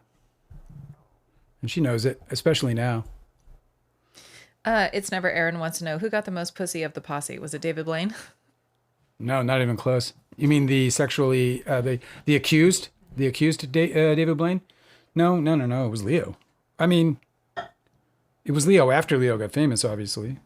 Before Leo got famous, and I wasn't there for that, but apparently he couldn't get a fucking arrested. I know. But anyway. Nobody was interested in him? Because he looks like a prepubescent boy? I guess. Yeah, he looked like a gangly, scrawny. I never understood it. He photographs incredibly well. It was all the way up until his mid-20s. He looked like he belonged on the cover of Tiger Beat. Meadow Sister was one of my favorite people in Hollywood. I was very close with her for a very long time. We were very good friends. Of course, I met her through her brother, Jeremy Sisto, who was the guy responsible for bringing me to Hollywood in the first place. But yeah, I just, fell head over heels for Meadow just as a friend as a person, and I spent, countless hours with that woman. It was fun. It's nice of you to come and hang out with us. I'm sure all of our regulars are like, okay, shut up. Heard it. By the way, it's never Aaron. Oh, look at that. He goes, what does he say here? He says, Don's Plum was cursed. No, The Curse of Don's Plum is a stupid title. It's interesting because there's a guy interviewed called Todd Beckman in the documentary. You're talking about the New York Post put together a 3-part documentary called The Curse of Don's Plum. Yeah. I thought they did a good job, even though they didn't get the story straight. But they got at least they were willing to allow you to tell the story about how Tobey Maguire fucking blew up your friendships and destroyed this film. It wasn't all bad. I had a lot of problems with it, but the reason why they called it Curse of Don's Plum is because there was a dude there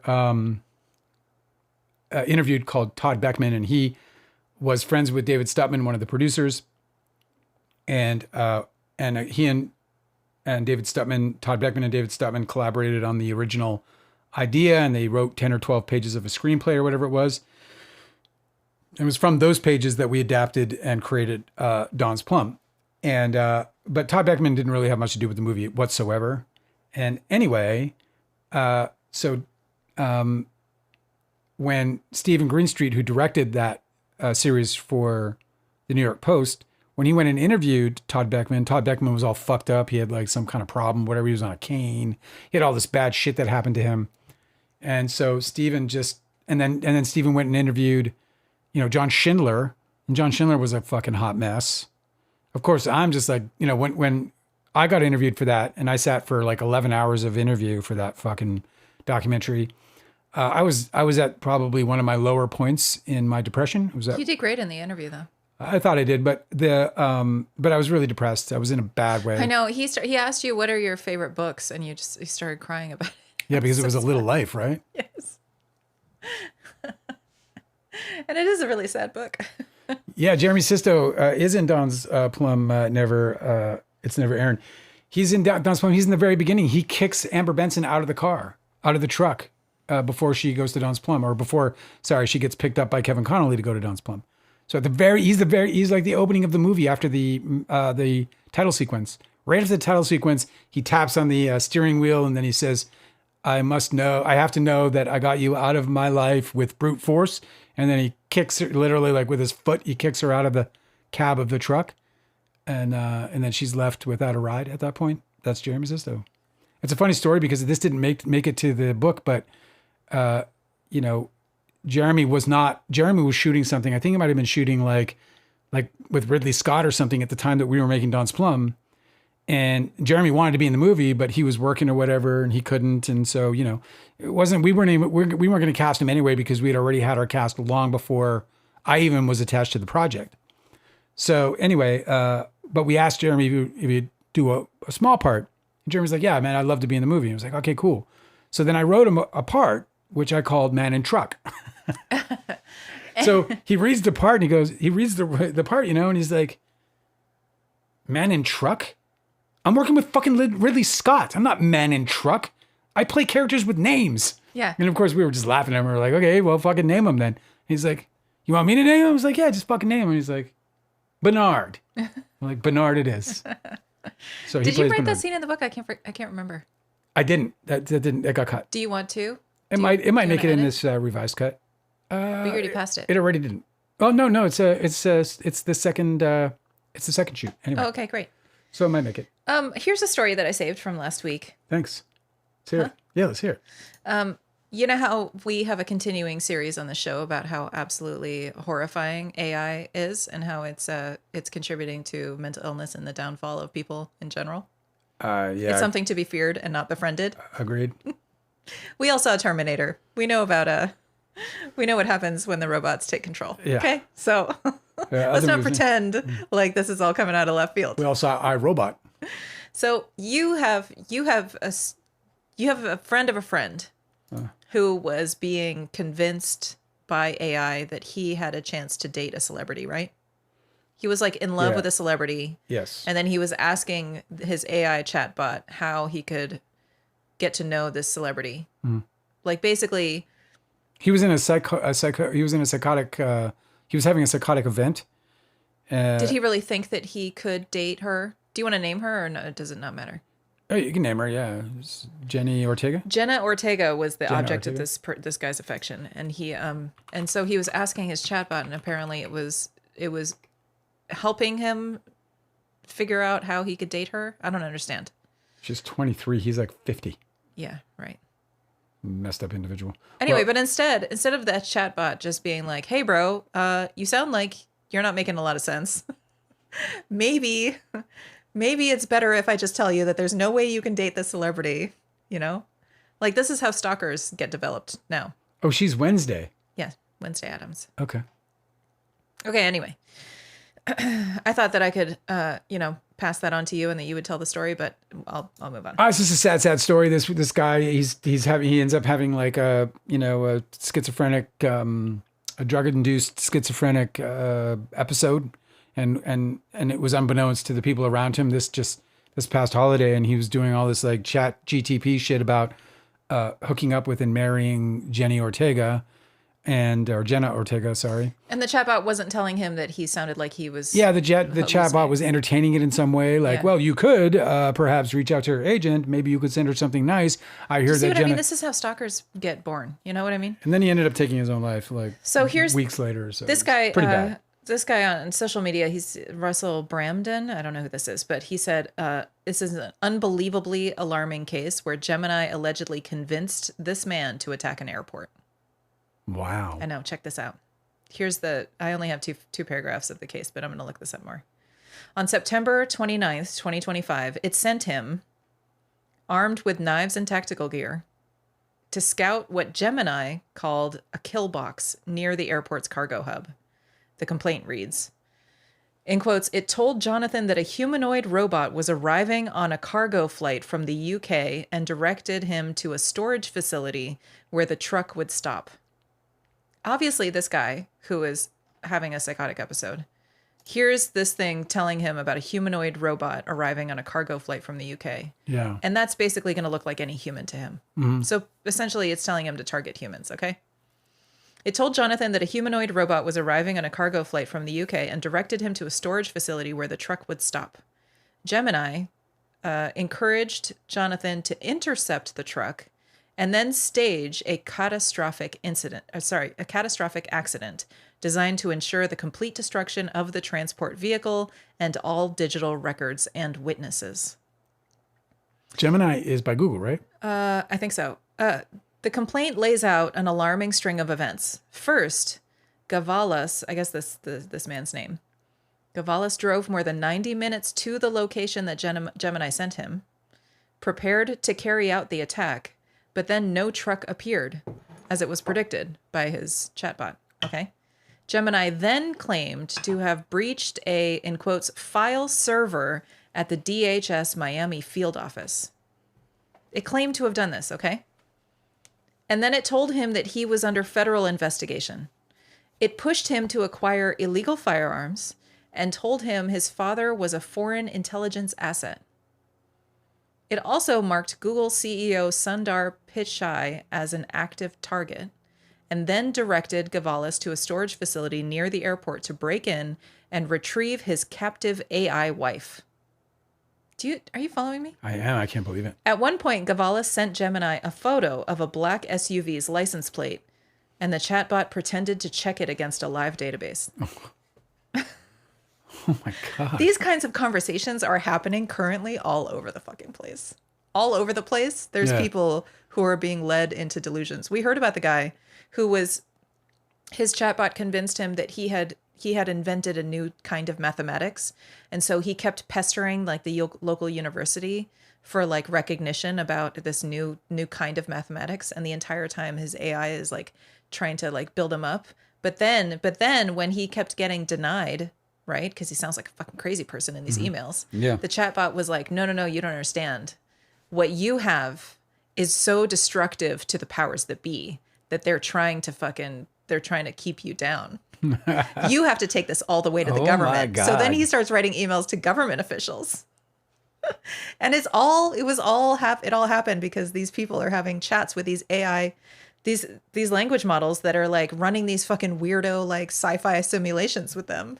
Oh my God, Connie DiCaprio said that when it came out a few years ago, she used it to ask it to become Leo so that she could talk to Leo. Did it work? Like, Did it work? What was it like? Did he like tell me what happened? You guys. I have just not- never ever chatted with it ever, and I'm not going to. I have no interest in it. It's just this is I've got you. I don't. You know what I mean? Like I got somebody. and I always have an opinion. You're artificially intelligent. That's right. No, you're I'll brilliant. make shit up all the time. No, dude, you're brilliant, and it's crazy, man. It's permeating everything. You know, we're astrologers, and as a matter of fact, by the way, we're going to do our astrology this weekend on Yeah, the Sunday. Patreon. That's the other thing, Aaron. You can jump on the Patreon, throw a buck in the pan, and you can listen to me read the book live. I'm eventually going to be cutting it into an audio version of the book, not an audio book, because I eventually want to cast the book and do it with a full cast. But while you know, until I can afford that, I'm going to, or I am right now reading it live on Patreon. And from that, I'm going to eventually cut that into a more refined version of the book, because if you actually listen to it, you'll hear me, repeat lines and kind of just do things over and over again like you do when you're acting, we'll say. And but anyway, on Sunday, we're doing the planets Pluto and Saturn. No. Oh, no, sorry. We're doing Jupiter and Saturn. That's right. I don't know why I said Pluto. Probably because shit is so explosive right now. We're doing Jupiter and Saturn on Sunday. Jesus, Dale. From 2 p.m. on the East Coast till 4 p.m. on the East Coast. It's going to be fun. Come check it out if you like. I think, we got people every week coming out and hanging out with us while we do our astrology. Big astrologers and astrology fans over here, just in case you didn't know. Oh, okay. So I found this lawsuit I was reading from. Oh, yeah? Google faces lawsuit after Gemini chatbot allegedly instructed a man to conduct I don't know which word they used, to do a mass casualty event. And then he ended up unaliving himself. And then he ended up unaliving himself. That's why they're being sued. They're like, your shit is so fucking destructive. Yeah, this guy who was trying to get to Jenna Ortega, he also took his own life.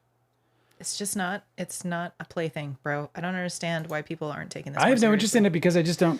These lawsuits are probably going to change things. Yeah, I don't really believe it offers me anything. The reason I brought up the astrology is because there's a couple of astrologers. Well, this one astrologer I have the utmost of respect for, a guy called Nick Dagan Best. Nick Dagan Best has done so much to predict the cycles of Uranus. And we're now entering the Uranus return of the United States, and he's been so clarifying about what that means. Yeah, he's an amazing historian of astrology, among other things. Anyway, they developed a software that's AI based for astrology. And man, if you're getting AI astrology is the stupidest thing I ever heard. Like the whole point of astrology, the whole point of using divination in one's life is the medium, is the contact between humans, us, the vibration between us and the ethereal. It's just absurd. Here's the way I see it. I just you feel try like to inject a fucking AI module into something that is absolutely at its core fucking human. I think I think that the compulsion, sort of like the intrigue of using AI, I think that it just sort of preys upon our very basic impulse to distrust our own ability to discern information. I think that if you're using AI to find information, it's because you distrust your ability to go and seek it in the ways we've been seeking it for a fucking 100 years already, right? Like, especially even more recently with the internet, like there's a ton of sources of information, but you don't trust your ability to find good sources, and you're not willing to take the time. And I think that it makes a lot of sense in a lot of different like tasks that people do, where they want an easier solution and they just want to get on to the next task, you know, like they're using AI to like do organizing or do some sort of like filing for them or something like that, right? Right. But when you're using it for something like astrology, I think that it really does prey on your ability, your distrust of your own inner, like, what do they call them? Those like divining rods? Is it divining? Am I using that word right? Yeah, divining rods to get you to water. Yes. Yeah. Like you have one of those. You know, metaphorically An speaking, internal compass of some kind. you have a sense within yourself of when you're being compelled by information and when you're not. What resonates with you is usually the way that that's put, right? Like sometimes I'll do a reading for somebody and they'll be like, "Oh, that one thing you said really clicks." This is something that you're blocking within yourself when you use AI to do astrology readings. There's a sort of practice that you have to develop where you become the interpreter of these. Because all astrology is symbols and imagery. You know, it's images, it's symbols, it's myth. And then you become the interpreter of it. It's an interpretive art form. Like every other art form, you have to develop it like a craft. And I think that when people want to rely on AI to do it for them, I think they're just sort of blocking that hone. Like, have you ever heard of somebody becoming a photographer and getting praised for how they've developed their photographer's eye? There's a thing that happens where like you can look at a picture, but after with enough practice, you'll be able to really clearly, very quickly, and skillfully pick out the good composition of a certain way of a photo. And astrology practice is exactly the same way. Like you develop your eye, and when you're using something like AI to do that, you're inhibiting your like getting the easy answer is not. You're really cheating yourself out of the development of this craft. You know? Yeah. Anyway, that's my soapbox. I just feel like it's like a fundamental robbing yourself of your own developmental tools that make you a better, more well-rounded interpreter of an art form. And that I just feel like that's such a basic human experience we should all enjoy. We shouldn't be keeping ourselves from it. Whatever. You want to hear some? You want to hear some? Do you know what I mean? Do you want to hear some like I don't know? It's kind of like it's not if it's not sad news, it's like. News? You want to hear some news? Do I? I love that. Yeah. As the sirens are blaring outside. I know you track this man, and so you probably know that he turned 95 years old. But Rupert Murdoch. Oh. Yeah, Rupert Murdoch, News Corp billionaire, turned 95 years old on this past March 11th. And Hugh Jackman sings a song for him at his birthday. At a lavish 95th birthday, where Donald Trump, of course, sent his video message. Isn't that just sad? Isn't that fucking lame? Who are these people? Rupert Murdoch, bro. You think you know somebody? You think you know somebody, and then he's like, because he's hanging out with Lively. I want to know how much he was paid, and if it wasn't very much, then what the fuck? I wanted it to be a lot. Like, do you remember that Rihanna like did a private concert for a wedding of like some, you know, I can't remember who it was, but it was like some king or something, some prince. And everyone was like, what the fuck, Rihanna? And she was like, did you see how much I got paid for that? Of course I'm going to take that paycheck. So needless to say, Hugh Jackman, who is very close friends with Ryan Reynolds, is POS material for me at this point. Like, that's just instant POS for me. Rupert Murdoch is, at his core, the man almost solely responsible for ripping this country apart, for reinvigorating a civil war that had otherwise at least simmered down to nothing, to near nothing, right? Had a bunch of whining fucking people in the hills screaming about this and that or whatever. But for the most part, the Civil War was gone. Okay, I know. Until Rupert Murdoch came along and created News Corp and began severing the country. How do we in half. feel about somebody who gets booked to make an appearance? No, for he's a not lot booked. of They're money? besties. It's well documented. They're besties. Who are these people? Somebody said Wolverine would never in the comments. That's fucking right, man. It's fucking Hey, man, gnarly, dude. listen, maybe there's some blackmail involved. Like, you don't know the situation. Him and Nicole are godparents to his youngest daughters. Following the baptism, Queen Renania of Jordan invited Jackman, Kidman, and the Murdochs, Kidman's husband Keith Urban, and Ivanka Trump for a 3-day tour of the country. The fuck? I am telling you, I don't know anything about any celebrity. Isn't it wild? I don't trust any judgment anymore. You know what? They're all awful people just waiting to be exposed as awful. As far as I'm concerned, I'm not fans of anybody anymore. You won't find me in any fandom ever. Don't forget on Monday, by the way, we're gonna read that. I'm just reminded by my own saved files, but we're gonna read that. Or you're gonna read the article or the interview with Harvey Weinstein. Weinstein. Well, if we watch a bunch of movies this weekend, then we'll have to do the Tiny Pineapples. So I don't know when we're gonna do the Weinstein jailhouse interview. It's worth it. It's really good. It'll make you angry. I got a former friend nominated for an Oscar this weekend, and I got a former friend presenting an Oscar. Who's nominated? Leonardo DiCaprio. Oh, right. He's a former friend. And then who's presenting? Pedro Pascal. Everybody's favorite. I love Is the that guy also an awful celebrity just waiting to be exposed to be awful? I'll be so disappointed. I can't imagine it. This is where I'm at now. I just can't. There's a backlash happening apparently because he got pissed off at some people who were like talking about him and his, the pictures of him and his boyfriend or whatever.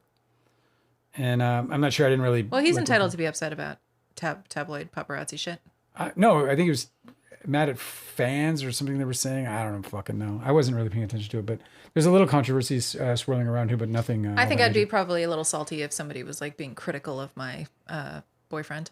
I'd be like, who the fuck? Why do you care? Get out of my fucking life. Yeah, for sure. Or my sexuality or sexual preference and all that stuff is all fucking absolutely gnarly. Rich people are not my favorite thing or topic necessarily. Unless we're talking about them, being highly taxed or, falling in helicopters or blowing up in submarines. I kid, of course. Not blowing up. Imploding. Imploding. It's very important to remember. Yeah. Mm-hmm.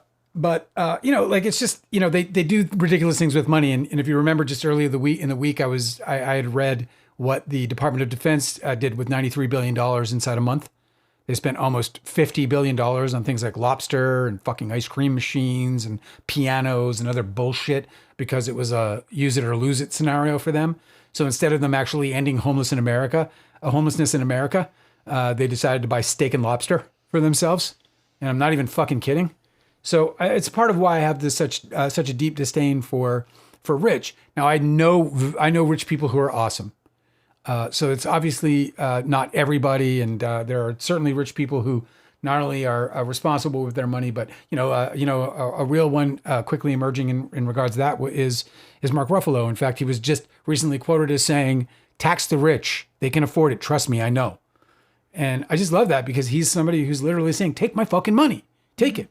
And then there are people who will chime in and be like, "Well, why don't you do something with it?" Like, why? Why should that be their burden? Why should the rich people have to deal? And this is what I've said about Taylor Swift and her riches is like, why should it be Taylor Swift's burden to distribute this money? It shouldn't. It should not be her burden. She wants to make music. She wants to go on tour, right? She wants to make babies, perhaps. Do you know what I mean? She's not interested in fucking sitting around and trying to figure out what a government should be doing, right? Just tax and then fucking allocate. She's not, it's a fairly reasonable, or it's a certainly unreasonable expectation to be like, well, you're a billionaire and now you need to figure out what to do with that money because the government won't. Like, it's like the government's responsibility or it's not. And if it's not, then we see rich people just escaping with all the money. Well, the reason I'm bringing this up is because David Gilmour's Black Strat, which is one of his most infamous guitar, or his most famous guitar, it's the guitar he used on almost all the seminal records, like Wish You Were Here, The Wall, certainly Dark Side of the Moon and so on. So all the really big records, I think even, was it Metal? Mm. All the great records. I mean, and this guitar, I mean, it's just like, I've always, whenever I've seen it, I've always, as a guitar player, I've always been like smitten with it. Metal has, that album has one of my favorite Pink Floyd songs ever. It's Fearless is on that record. Yeah, it's that record. I love that the song, most underrated record in their discography. The song Fearless comes on and I just get fucking transported, bro. It's so great. So David Gilmour's Black Strat sells for $14.3 million. That's a lot of money. $14.3 billion, the most expensive guitar ever sold. The guitar which Gilmour played on songs like Money, Shine On You Crazy Diamond, and Comfortably Numb beat Kurt Cobain's previous sales record, which was $6 million for the acoustic that he used on the Unplugged. I love that fucking record, bro. So yeah, just an absolute, I mean, like, great, that's cool, whatever. But like, $14 million. Like, think about how many homes. Oh my God, I know. It's a fucking guitar. It's a fucking guitar. You could sponsor an entire fucking town. You could elevate people like the whole. You could think of how many you could guitars. Improve an entire fucking town's prospects, right, in life. Improve their health, their wellness, their fucking longevity, like their fucking family connections. Just take all the stress off of people. You could just adopt a neighborhood. Or you could take $14.3 million, 14.5, I'm sorry, $14.5 million, and you could buy $14.5 million of guitars and other instruments and give them to schools. God. Like, there's so much you can do with $14.5 million other than buy one fucking guitar. I think that they should just absolutely outrageous. This world we live in is so fucking backwards. I think they should just give that money to me, and then I'll make good use of it. It's true that we would curate or we would allocate. We would be like Bezos's ex. I would be. Yes, I would. She's awesome. I'd What's her name?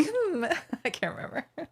She's amazing, dude. She's giving away like something like $7 or $8 billion, and man, I wish she would. Every day, be like, I'm kind of bored. I think I'm gonna save someone's life today. I'm not gonna lie. I've had fantasies where people are like, there's this filmmaker who really got dicked around by Bezos's buddy DiCaprio. Maybe you could help him. The dreams we have.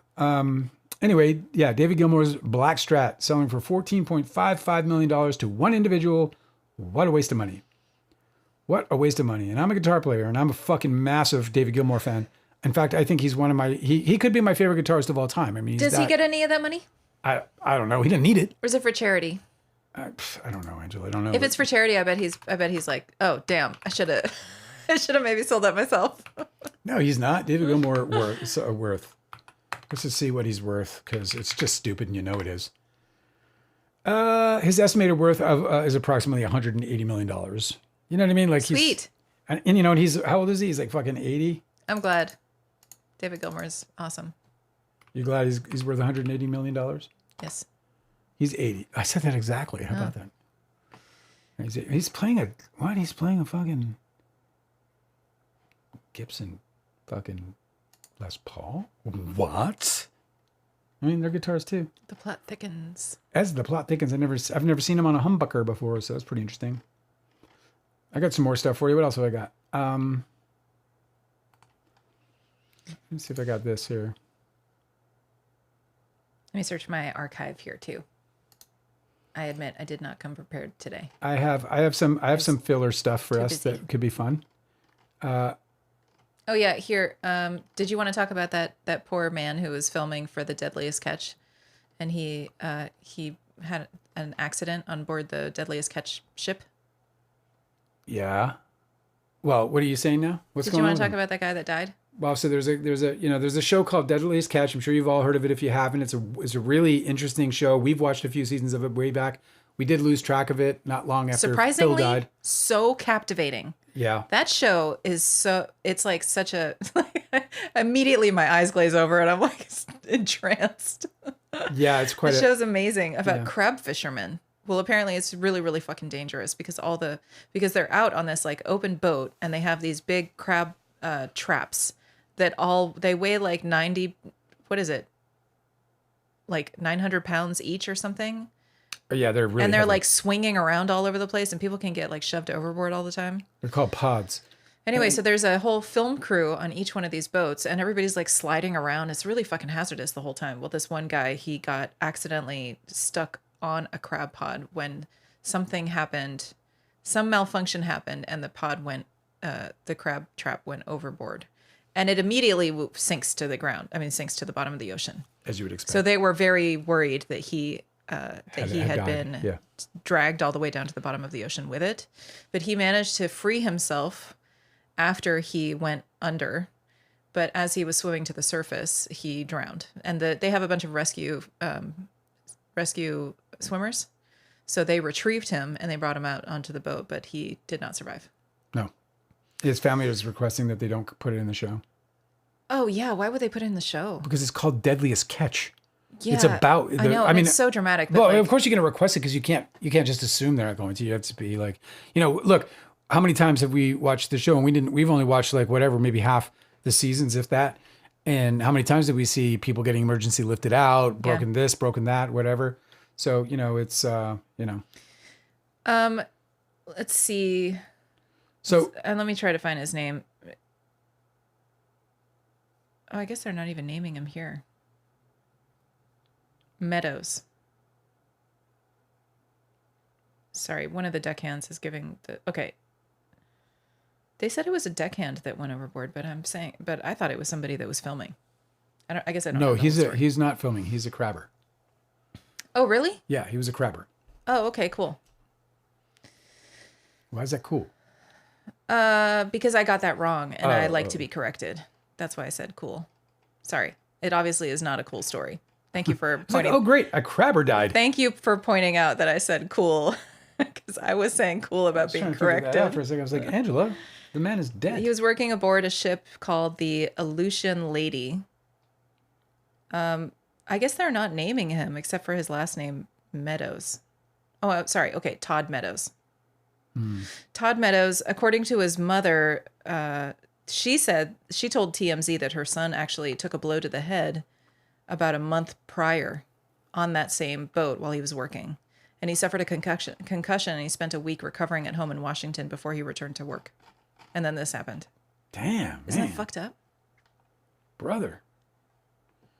That's tough. Anyway, so I saved this. It's a very sad story. But that show and that a little something to make us cheer us up for the weekend. That profession is so intense. I guess I don't know what kind of paperwork they sign to do this work, how much they get paid to do this work. But it's definitely the right title, The Deadliest Catch. It's crazy. Do you want to hear some uplifting news? I would, after my. It's completely unlike anything you would expect for uplifting news in this day and age. So it's kind of exciting in that way alone. You want to hear it? Mm-hmm. The Senate, the United States Senate, passed a major housing affordability bill by Elizabeth Warren and Tim Scott that was bipartisan. The vote marks a rare bipartisan breakthrough on a salient issue. The bill aims to boost housing supply and prevent Wall Street from buying up single-family homes. So we live in our neighborhood. These houses, we got here when we got to this town. It was like an affordable place to live. You could buy a house for under $300,000 and a nice one at that. You could have a nice little yard. It was a good place. It was like the American dream was kind of alive and well. And we've been here for a little over 10 years. And in the decade that we've been here, it's gone completely crazy. It is as expensive to buy a house here as it is in most of the neighborhoods in Los Angeles. And this population, we don't even have a population of 100,000 people here. And the reason is because we live in a very affluent neighborhood. We rent, but we live in a very affluent neighborhood. And as we walk up and down the street where we walk dogs and so on and so forth, we'll see these homes come up for sale and they just get bought by corporations instantly. They get completely flipped and then they get sold and they'll buy them up. Like, for example, there was a house down on the corner of the street, which I was already overly priced when it went up for $700,000. It's an outrageous amount of money to spend, but it's a college town, whatever, professors have the money. $700,000, they flipped it for almost 1.5. And it was a corporate flip. And when you go and you look them up, they're all LLCs that are buying them. They're not individuals. And of course, this is plaguing this market, and it's doing this around the world. This is not unique to the United States. They're having the same problems in Canada and other countries around the world where corporations are coming in and buying. There was one person who wrote in the comments, they were like, yeah, man, in 2019, I was like, I saw this whole development going down and I was like, yeah, this is awesome. And then just as the development was starting to complete the project, they put up signs, now renting. And it was like something like 35 houses, all for rent. Fucked up, people, fucked up. So here we go, Washington, the Senate passed a bill Thursday aimed at boosting the supply of housing and bringing down prices marking a rare bipartisan breakthrough on a major issue.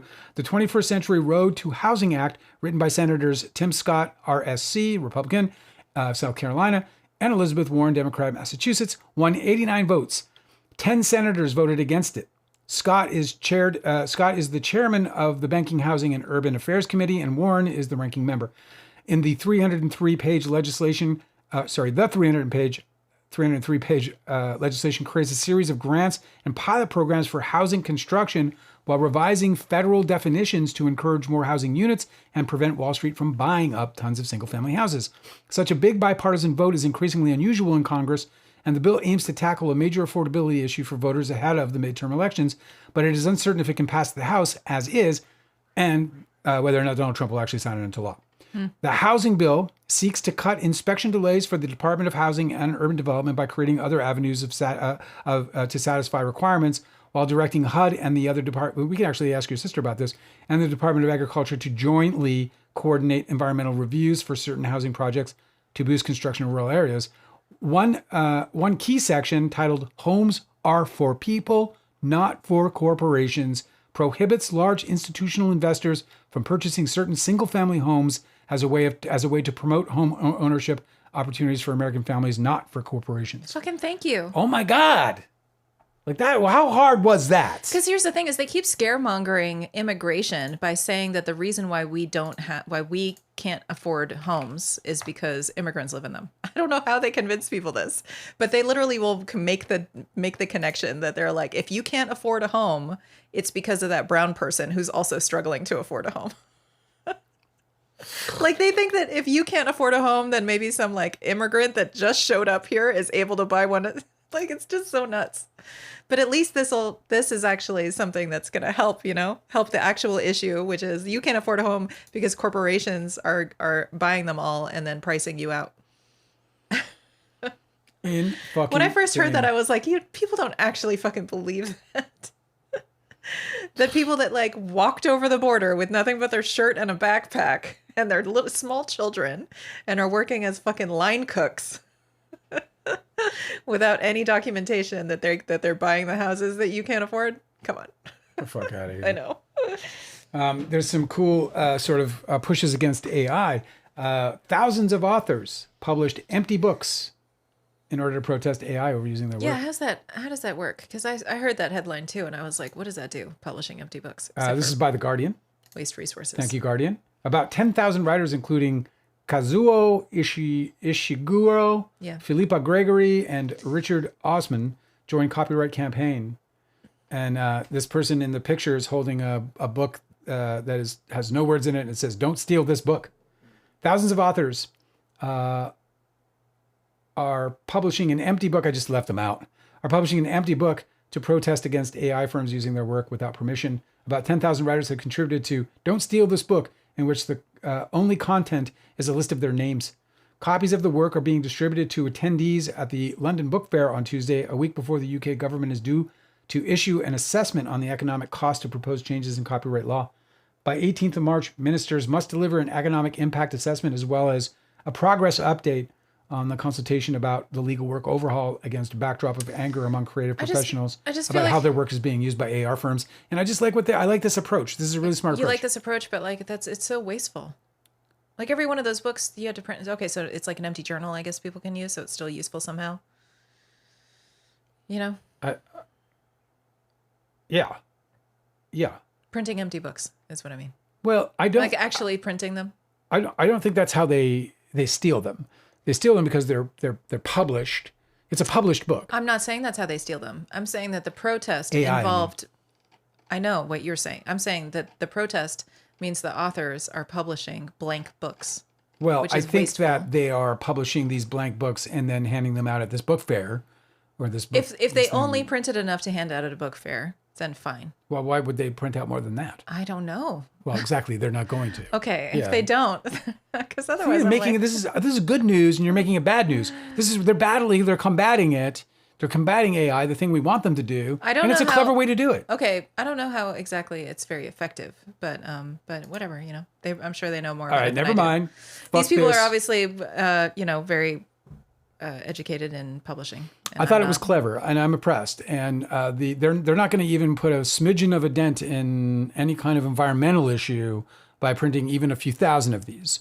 So I don't know that there's any real environmental concern here, and I actually think that the point that they're making, and perhaps the weight that they're putting into it ahead of this important, English legislation or what have you, is probably well worth the investment. Can you clarify something for me? Perhaps. When you were printing your book and you Yes. were trying to figure out all the different ways that you could get your book actually printed in like a hard copy to sell, Yeah. wasn't there some sort of issue? I barely recall it, but like you said that there was some sort of like some sort of issue with the resources, like that books were getting harder to print because there weren't enough resources no. anymore, or it was running out or something.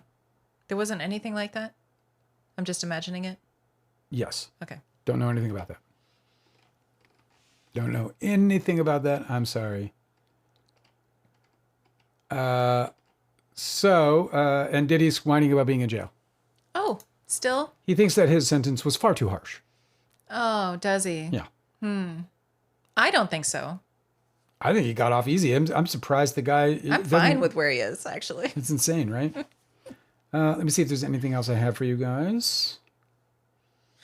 Kindly DiCaprio, ever the kindly DiCaprio, said, maybe AI is watching this live stream right now and is sad. Because we've just been bashing it the whole time. That's really funny. And I've been saying, What like, did we do? I don't think you should exist. I didn't ask to be born. Did you ever think that maybe I was going to take over the world because you guys never liked me in the first place? Oh my goodness. Oh my goodness. Oh my goodness. Maybe I'm only punishing humankind for the way it's treating me. Exactly. I knew I had another one for you guys, and I can't fucking find it. It's driving me crazy, and it was a really good one. I was really excited to share with you. No, that's not it. That's not it. Maybe we should just bid adieu to the folks for this week on this Friday the 13th. Oh, here's the one I wanted to talk about. Do you know misophonia? Misophonia You know what that is? is actually one of my most common anxiety symptoms. Before I got a handle on my anxiety, I didn't know I had anxiety.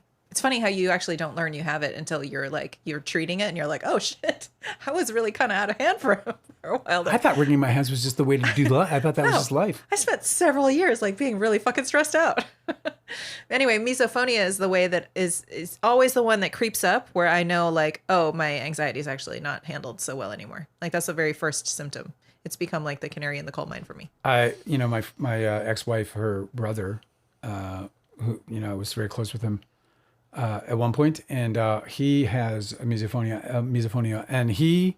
This is so bad, right? Oh my god! So like he would get mad, like he would smack, like 'cause he was like a big hulking dude. We should define what it is, actually. And so what it is like it's a disorder where if you hear things like chewing or tapping or like these persistent sounds around you, could be a dripping faucet. Any of these kinds of things will trigger a major, for some people, a major psychological event. Like they could become very angry. They could become very irritated. It's more like, I think it feels a lot more like an OCD, where usually like normally if somebody doesn't suffer from misophonia, they'll hear somebody click their pen and they'll be like, they'll notice, because humans are really good at noticing things, right? We're good noticers. So you'd notice somebody clicking their pen and you'd be like, oh, that person's clicking their pen. And then you just move on with your life and do whatever it is you're doing. But with misophonia, it becomes so disordered in your thinking, like so big in your thinking, that you hear, as soon as you notice the pen clicking, you can no longer function and notice anything else. And so it becomes this kind of OCD thing where you're like, it becomes stressful to have the pen clicking continue because it's taking over, it's hijacking your thinking so you end up having to do like, you have to be a big jerk about it and be like, hey bro, can you stop clicking your fucking pen? Yeah, so because it's making me miserable. Or like, I don't know if you've ever been in class and noticed somebody like tapping their foot or something. You're like, God, fucking stop it. That's what it's like. Exactly. So one of my favorite sites, SciPost, published the following article. It's called "Misophonia is strongly linked to a higher risk of mental health and auditory disorders." Misophonia is a condition characterized by intense emotional and psychological reactions to specific everyday sounds. Common trigger sounds including chewing, and my brother-in-law, bro, he would be like, if he heard somebody eating. chewing. What I was going to do for his, we were friends, I was going to do a whole supercut of all the massive chewing scenes in films. You remember the one in Naked? Just to when he's troll eating, him? when he's sitting there and he's eating the chicken in Naked, and he's like just sucking his, and just like this, Because if he hears that, he's like, oh. And like he gets angry. So you can't take him out for to the ramen soup place? Dude, we go, Like and he'd be slurping? like, it's bad. So common trigger sounds including chewing, breathing, tapping, or repetitive clicking sounds. Individuals with misophonia experience anger, disgust, anxiety, or an urge to escape when exposed to these triggers. This is true. The reaction is typically immediate and disproportionate Yeah. to the actual loudness or objective intensity of the sound. I'd be sitting there and I couldn't even hear it. I'd be like, what the fuck? And he'd be like, he's chewing. We go to the movies, bro. He couldn't go to the movies. Oh, yeah. Fucking crunching the popcorn. That fucking irritates me so much. Research suggests that misophonia involves heightened connectivity between auditory processing regions and the brain areas involved in processing the emotional importance of stimuli and threat detection. Unlike general sound sensitivity, misophonia is usually selective for particular patterns rather than all loud noises. This is true. The condition can significantly interfere with social relationships, work, and family life, especially when triggers involve close others. Some researchers conceptualize it as involving atypical emotional conditioning to specific auditory sound cues. There is ongoing debate about whether misophonia should be classified as a distinct disorder, as a relative anxiety, obsessive compulsive spectrum conditions, or sensory processing differences. Study author Alexandra Freshley and her colleagues note that the existing research suggests that misophonia is typically associated with heightened rates of various psychological and auditory sensory disorders. However, previous studies have often relied on skewed clinical or college convenience samples. To address this, the researchers conducted a study investigating the mental health conditions commonly associated with misophonia using a probability-based, nationally representative sample of U.S. adults. Anyway, I'm not going to read the whole article. It's giant. It's the misophonia gang in this chat. Yeah, What's up, guys? Yeah, no, it's a big thing. It's a big fucking thing. Let's see. I get a little bit of it with a dripping tap. Like I'm like, just fucking stop, bro. I know. No Two Troll says roadworks is my annoying sound at night. Ugh. Yeah, that's the worst. I got the leaf blower. Leaf blowers. Oh, that's my not misophonia. God. That's just straight up I common could sense. fucking murder as soon as I hear the leaf blower start up. Uh-huh. It makes me fucking rage, bro. Hinata says mine is chaotic sounds or out of rhythm. 2 days in a clinic listening to jazz for hours. Who puts jazz as ambient sound? I actually struggle with jazz too, because if you can't get out of rhythm is actually a really really annoying to me too. Unnecessary, what did you say, like unreasonable or outsized reactions? Yeah. Yeah, that's how I feel about jazz too. So they did 185 individuals with misophonia drawn from a larger sample of U.S. adults. There were another 1,644 participants from the study who reported no misophonia symptoms were included as a control group. The average age of misophonia groups were 41 years old. So the study participants completed assessments of misophonia symptoms, which the authors used to identify individuals with misophonia. Aside from this, study participants completed screeners for anxiety and depression symptoms, as well as tinnitus, hyperacusis, autonomous sensory meridian response, and hearing loss symptoms. They also completed a Let me get back checklist. to the chat. They also completed a checklist about their history of psychological, auditory, sensory, and communication disorders, indicating if they had been diagnosed with illicit conditions. And just this last paragraph. Results showed that most of the examined disorders were between 2 and 37 times more likely to occur among individuals with misophonia compared to the control group. Even after adjusting for demographic factors, 53% of individuals with misophonia screened positive for current anxiety, while this was the case for only 8% of individuals in the control group. So it's pretty interesting, but like It's an anxiety symptom. Absolutely. and it's causing these auditory disorders as well. If you treat your anxiety, your misophonia will improve. My sister has that. Shannon O says my sister has that. She flips out if I eat on the phone with her. Yeah. Cosmic Urgency's with us. Oh, what's up? Said I have that, and not just for sound, for stuff like a phone light in the corner at the movies. That makes me crazy. Oh, that Where would you're drive, like, yeah, but you that's can't stop that's because looking. it's taking you away from it. Or someone shaking their foot, stuff like that. Yeah, like if I could see it out of the corner of my eye, that makes me nuts. Cosmic Urgency loves ASMR. I love ASMR too. I'm not gonna lie.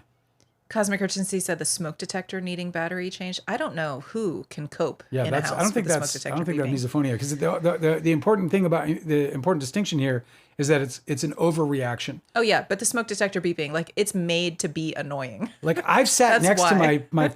I've sat next to my former father-in-law or my former brother-in-law, and I've chewed next to him with my mouth closed. I'm just like dude, the whole family did it.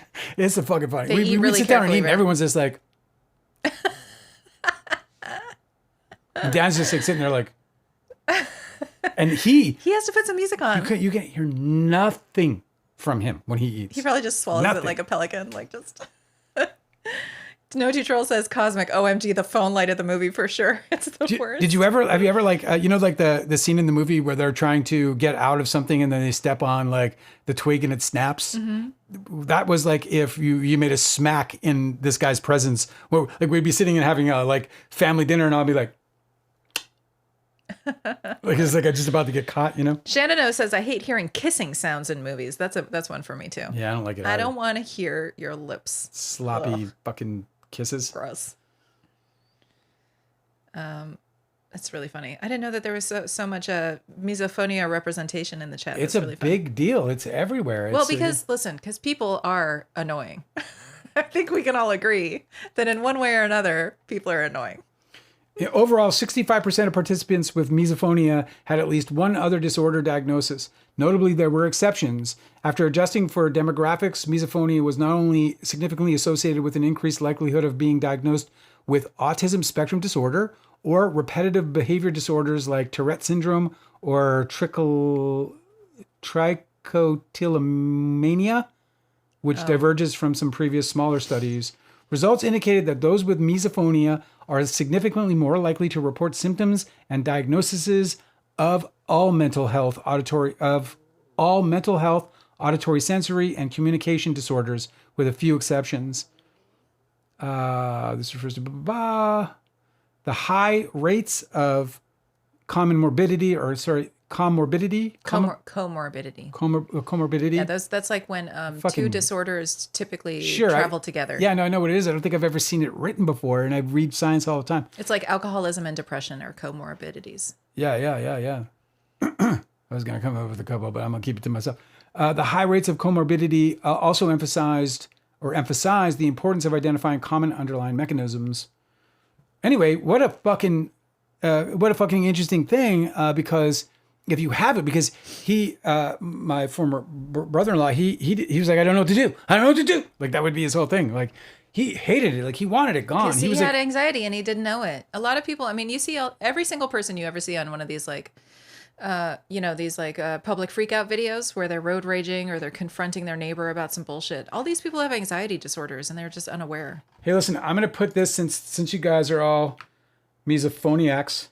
Yeah, that's probably the correct way of putting it. I'm going to put this article into the chat or into the show notes, and then you can. You said your sister has it, your cousin has it, you have it, whatever. Read the article. Maybe all you need to do is, make an appointment with somebody and be like, "Yo, doc, I got some troubles that I need to talk to you about." I will share that the way that I treated my anxiety was Dale was, you got sick and you got ulcers, and then we had to change our diet. And I was just going to piggyback on your diet and just eat healthier with you. Yeah. And then I was completely surprised about how all of my anxiety symptoms reduced so drastically. It was just my diet. I was just eating normally. And then I started eating really clean and like home cooking and making sure I didn't have any like you couldn't have any processed foods, and you couldn't eat any I can't even remember what your ulcer diet was. We were just, we've been guessing because it's No, but specifically the ulcer diet there were some things that you couldn't eat because you were healing your stomach. Acidic stuff and well, whatever. Any healing diet is going to treat your anxiety. That's what worked for me, and I didn't have to do anything else. It was crazy. I was like, oh my God, do people know about this?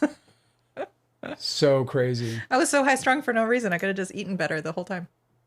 All right, I'm going to put this in the show notes, and you guys can go and check out this article if you like. I think you will find it at least somewhat helpful. The last thing I want to share with you before we go. Yeah. And we should go because I do have one other thing also, but you go ahead. Oh, well, you first then. No, you go, because I'd like to end with mine. So please. Deanne said that she won't be around for 2 weeks because of her trial. Oh my goodness. And so we are wishing Deanne well. Oh, I'm just so rooting for you.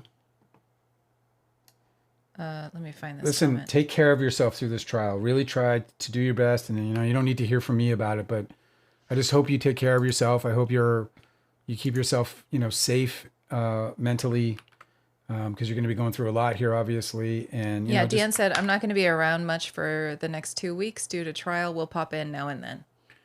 Yeah, and and if you need some, if you just need to come and if you just need to break away for a few minutes, come hang out and. Oh man, where everybody knows your name. I'm gonna feel anxiety for you all week now. I just definitely will. Don't. It's gonna be fine. Yeah, Deanne's got the evidence. anxiety I feel is gonna be more about just knowing you're in this place. Yeah. Not whether not that bad things are gonna happen. I certainly hope that justice is served and all that other stuff. But I just know that you're going to be going through it, and so I'm just hoping that you're all right through it. So our thoughts and prayers, as awful as that sounds, will be with you the entire way. I wanted to say I just want to first of all say a quick thank you because I've been for the last several months I've been dealing with migraines, and I've spoken about it recently because it's interfered with the lives a bit.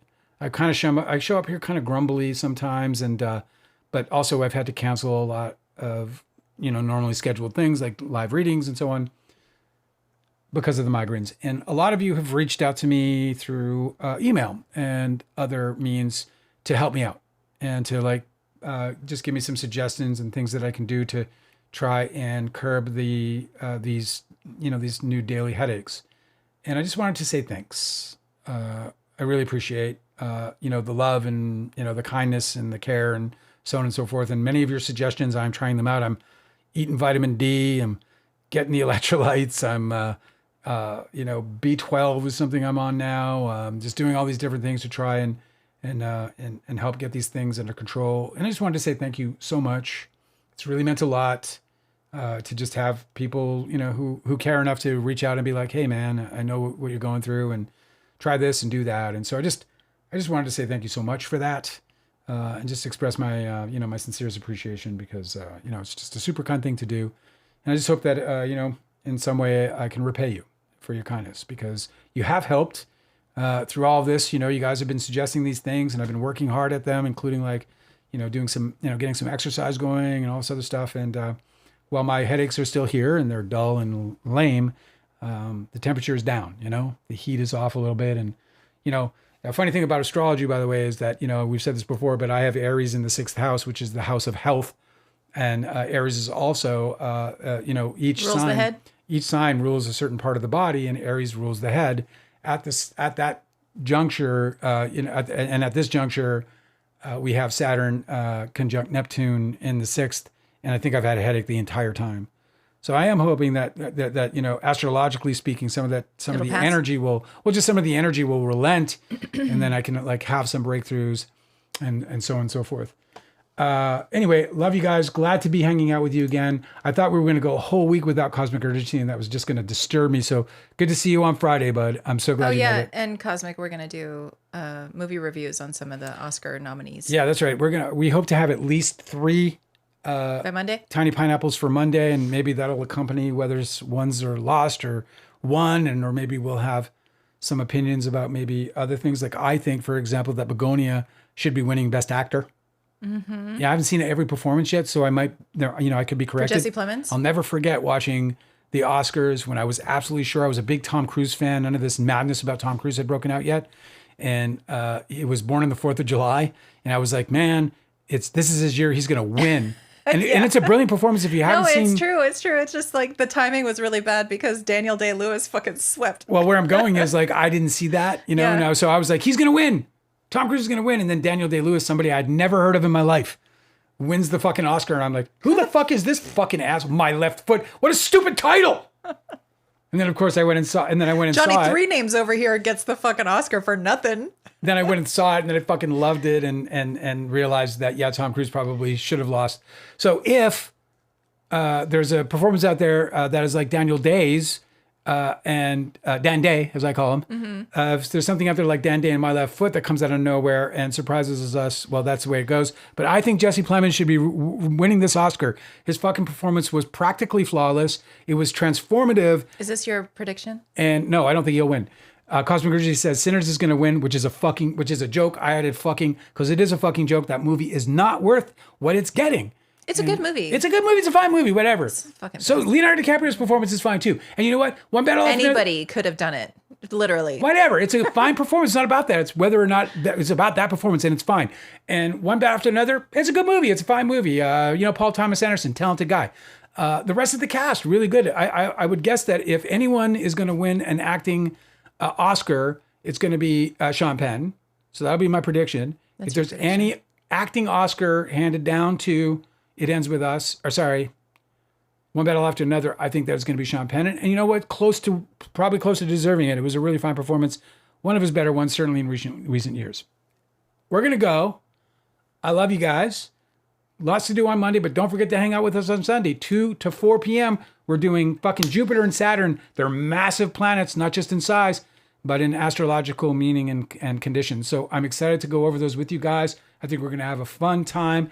And I really appreciate you guys showing up and giving us the opportunity to kind of work out our chops and trying to explain a little bit about what we've learned over these last few years in what I think is one of the most incredible and most reliable, divination systems ever, if not the godmother of them all, astrology. You're laughing at me now? No. I speak too much, don't I? All right, listen, you guys are fucking tremendous. Love you guys. Deanne, take care of yourself. Drop in anytime. We're here for you. We'll fucking make space for you. I just wish you all the best through that, and may justice be served. That's all I can say about that. Peace and love, you guys. May the winds